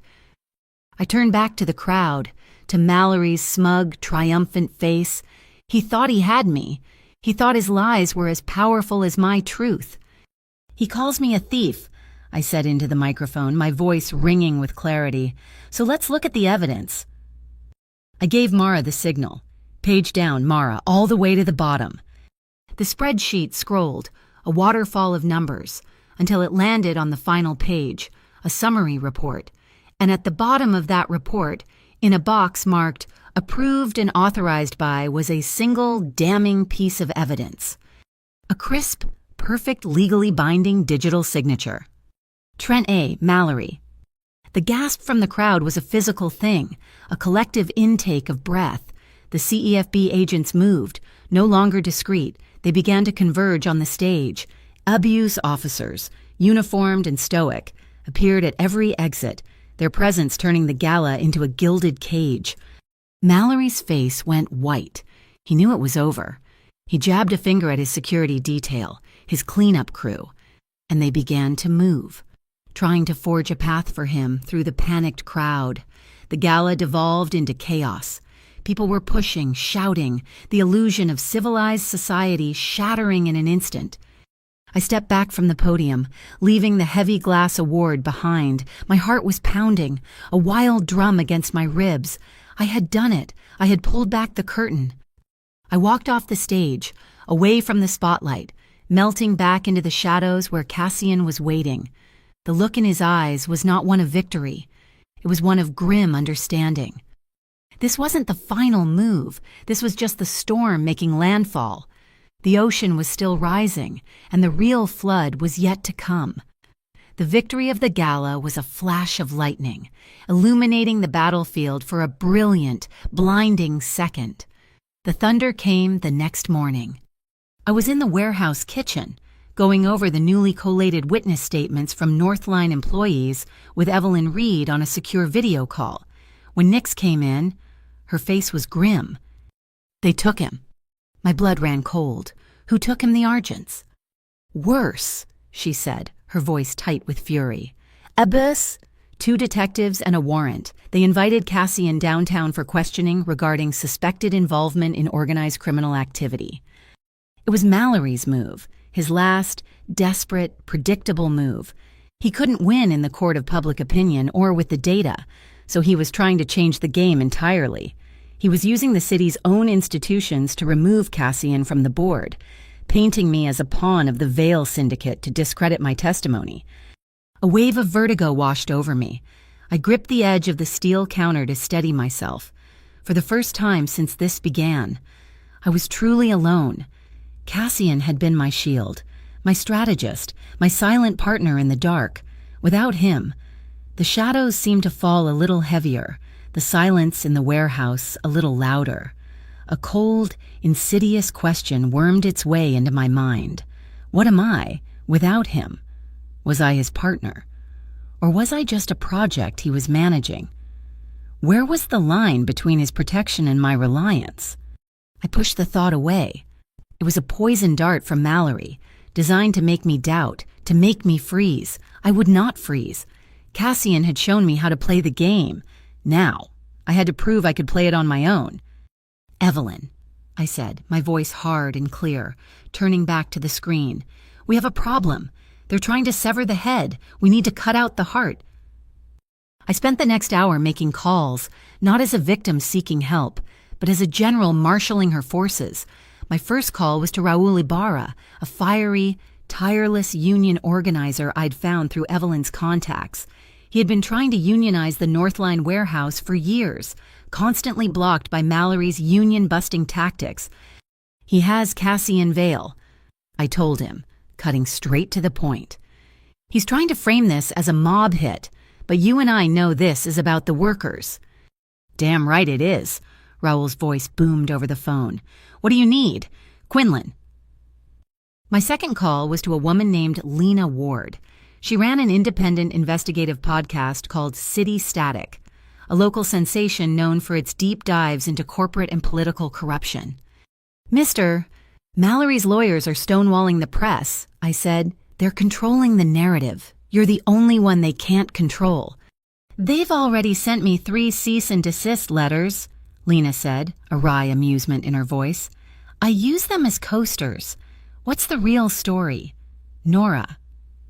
The real story was the final piece of the puzzle. Mara had found it in the digital ghost of Mallory's server logs. The data I had released was damning, but it was the copy Mallory kept on site, the real failsafe, the unredacted, unabridged master ledger, was backed up to an offshore server, a digital ghost in a machine somewhere far away. Mallory's allies in the city government will try to bury the evidence.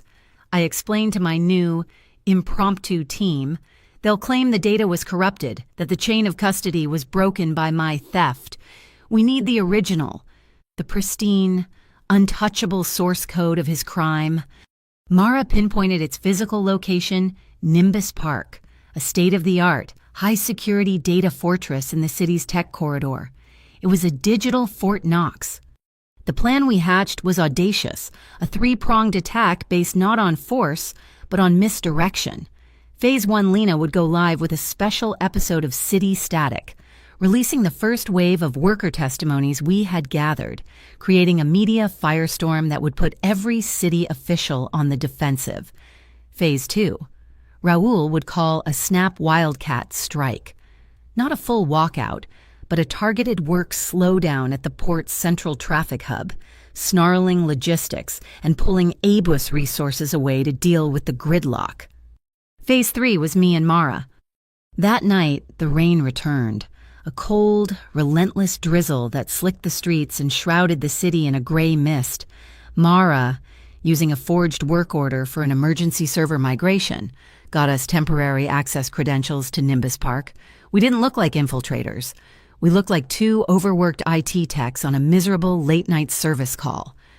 The data center was a city unto itself, a cold, humming nexus of the modern world.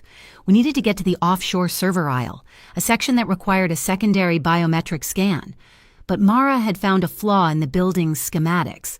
An external cable gantry ran along the side of the building, connecting the domestic server wing directly to the international one, bypassing the internal checkpoint. The gantry was a narrow, steel mesh catwalk, 3 stories up, slick with rain. The wind whipped around the corner of the building. Trying to tear me from my handhold, I moved slowly, my knuckles white on the cold, wet railing. Halfway across, my foot slipped. For a heart-stopping second, I was falling. My body lurched sideways, my grip on the railing the only thing between me and the concrete below. Panic, cold and absolute, seized me. And then I heard his voice in my head, as clear as if he were standing beside me. "Breathe. Nora, keep your breathing steady, like you're holding a chess piece, deciding the next move." I took a breath, then another. I found my footing. I didn't look down. I looked forward. I made the next move. We dropped down through a maintenance hatch into the international server wing. The change was immediate. The air temperature plunged to a steady, humming 15 degrees Celsius, the cold biting at my exposed skin. This was the heart of the machine, a vast, cold room filled with rows upon rows of humming, blinking server racks. "There," Mara whispered, pointing. At the end of aisle 9, a single server rack had a small, stenciled label on its side, a designation I knew by heart, Raven 47. This was it, the ghost. I opened the rack. Inside, connected to a fiber optic router, was a single, ruggedized hard drive, Mallory's final secret. I didn't just pull it. I took out a forensic duplication kit from my bag, a device that would create a perfect bit-for-bit clone of the drive without altering the original in any way. As the data copied, a slow, painstaking process, I took out a small marker. On the white, magnetic panel of the server rack door, I wrote down the current time, the date, and the SHA 256 hash, a unique digital fingerprint of the copied drive. It was an immutable, public timestamp, a signature that proved the data hadn't been tampered with after this exact moment. The copy finished. I slid the new drive into an anti-static bag and put it in my laptop case. "Let's go," I whispered. We turned and found our exit blocked. 2 Harkline operatives stood at the end of the aisle. They weren't smiling. We were trapped. The aisle was a dead end. Then, from a floor panel just behind them, a figure rose up.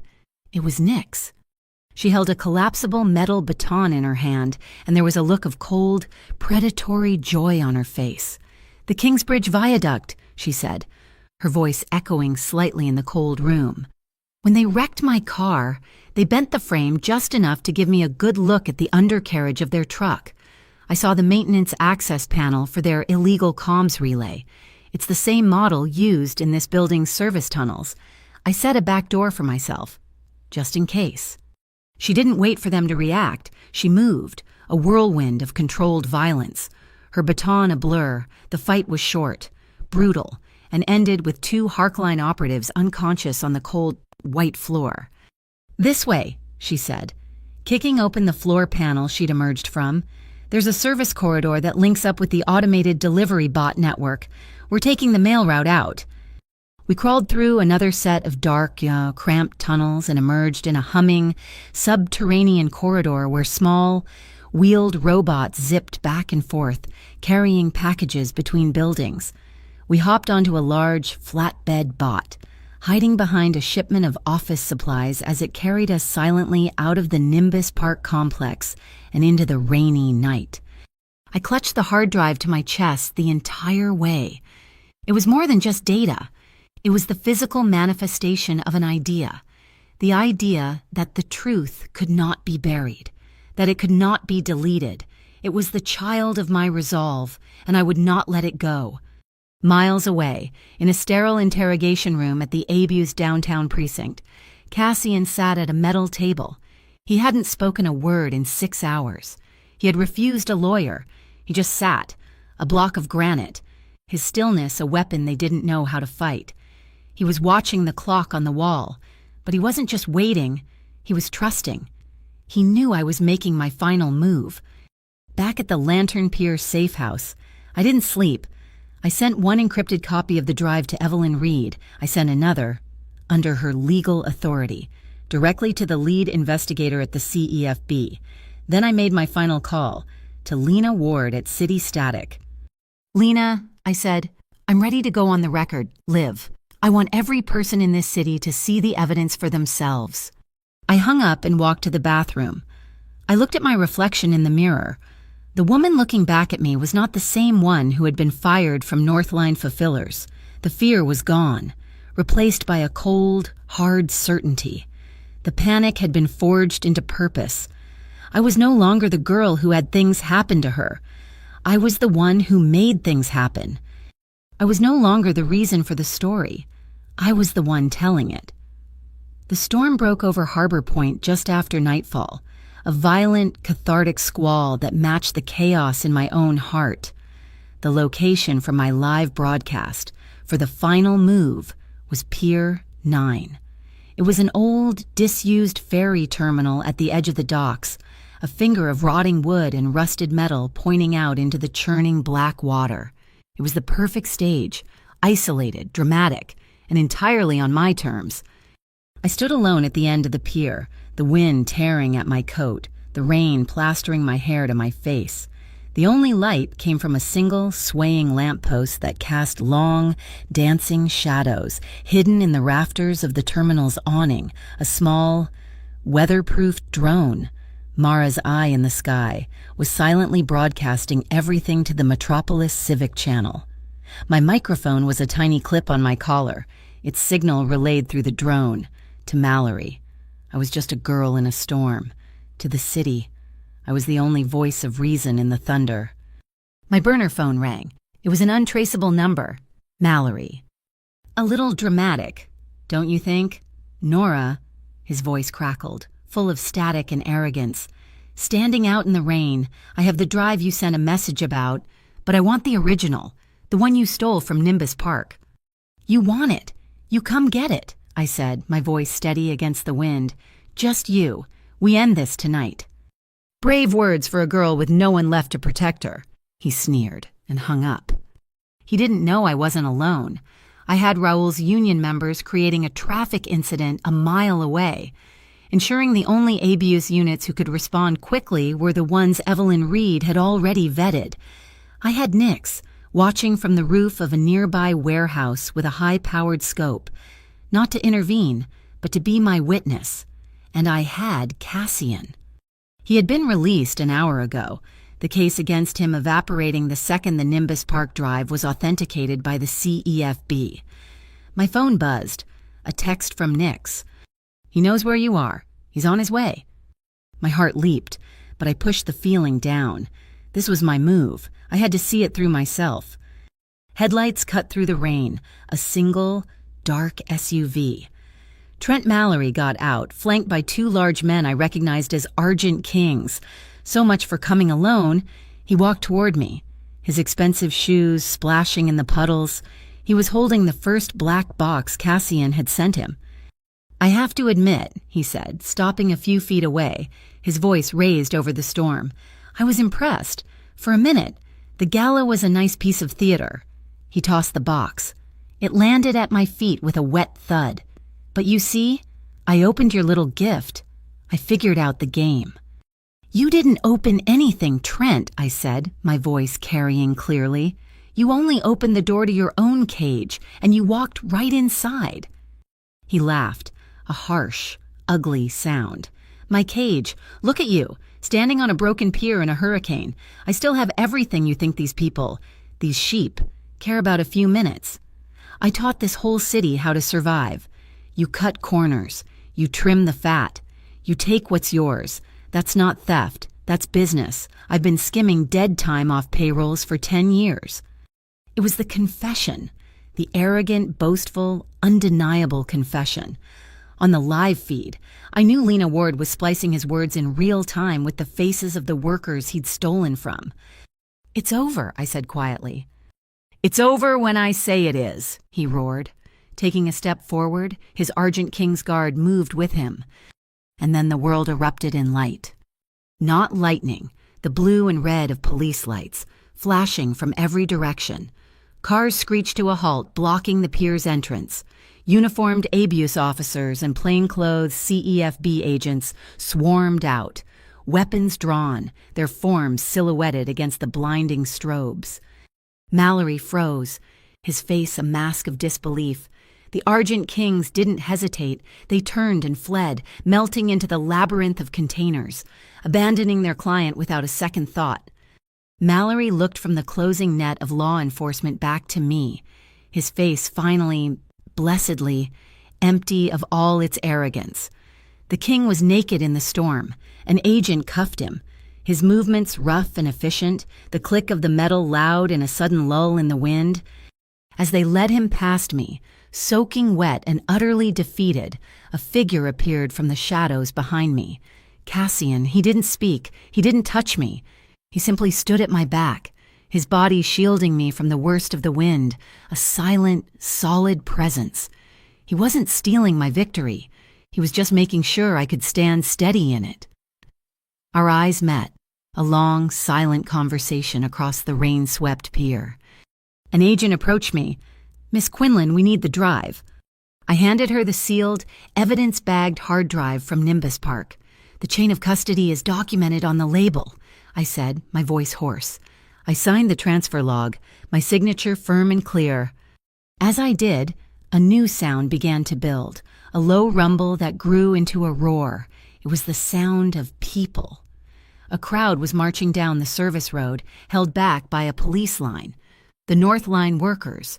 Raul Ibarra was at their head, and they were chanting, not in anger, but in triumph, chanting the names of their own. Cassian watched the disgraced, handcuffed Mallory being put into a car. "I chose the law of the light," he said, his voice quiet, almost to himself. I turned to him, a small, tired smile on my face, and I chose the man who knows when to stop. The ride back to the safe house was quiet. The rain on the roof of the sedan was a soft, percussive rhythm, like a jazz drummer's brushes on a snare. The war was over. In the warm, dark car, the silence was filled with everything that had been left unsaid. He stopped the car in the warehouse garage and turned off the engine. He didn't move to get out. He just looked at me, his face softened by the dim interior lights. "You can leave, Nora," he said, his voice gentle. "I can arrange it, a new life, anywhere you want, safe. You've earned it." My heart ached at the thought, the easy way out, the escape I had once craved. "Or," he continued, his voice dropping lower, "you can stay." He leaned across the console, his eyes holding mine. He slowly raised his hand, not to my face, but to the side of my neck, his thumb resting on my pulse. He closed his eyes and gently pressed his forehead against mine. It was the most intimate gesture I had ever known. Skin to skin, a silent communion. I could feel his breath, feel the warmth of his skin, feel the world outside, the rain, the city, all of it just fade away until there was only this, only us. In that quiet, sacred space, I made my choice. Later, in a warm, dark room in the warehouse, the city a glittering, rain-washed tapestry outside the window, the heavy wool coat he had first put on my shoulders slid slowly from a chair to the floor. Our fingers intertwined, a perfect, seamless fit. Our breathing was a shared rhythm, a quiet language all its own. His kiss was not a question this time, but an answer. It was a long, slow, deep affirmation of everything we had survived, a promise for everything that was to come. Our eyes never broke contact, a testament to the trust we had built in the storm. It was a silent vow, sealed with a final, lingering embrace that was both an end and a beginning. There was no need for anything more. In the safety of his arms, the screen of my old life finally faded to black. Epilogue. The CEFB's announcement was the top story for a week. Northline Fulfillers was ordered to pay back every stolen minute, with interest and penalties. The city revoked all of Mallory's contracts. Harkline Risk Control was suspended, pending a federal investigation. I didn't go back to accounting. I took the knowledge I had gained, the fire that had been forged in me, and started a small, non-profit consultancy. We called it the Minute Back Collective. We advised workers on their rights, helped them navigate wage disputes, and taught them how to spot the kind of sophisticated theft that had almost ruined so many lives. Its primary anonymous benefactor was a new philanthropic organization called the Clean Wage Fund. 1 month after the storm, a final black box arrived. Inside, there was no threat, No mirror, just a single, beautifully crafted iron key. The note beneath it was in Cassian's clean, spare handwriting. It read, "Only open when you want to call a place home." It was the key to a house on Windfell Hill, a place overlooking the bay, an invitation, not an obligation. I stood on the balcony of that house, the key warm in my hand, and looked out at the city. It was the same view, but I was no longer the girl staring out from a gilded cage. I was a woman who had faced down a storm and chosen her own shore. The sky was clear, a brilliant, hopeful blue. Behind me, I heard the door open. I didn't have to look. I smiled as Cassian's hand found mine, his fingers lacing through my own, and together, we watched the sun set over the calm, quiet water. Thank you so much for listening to our story. We're curious, where in the world are you tuning in from?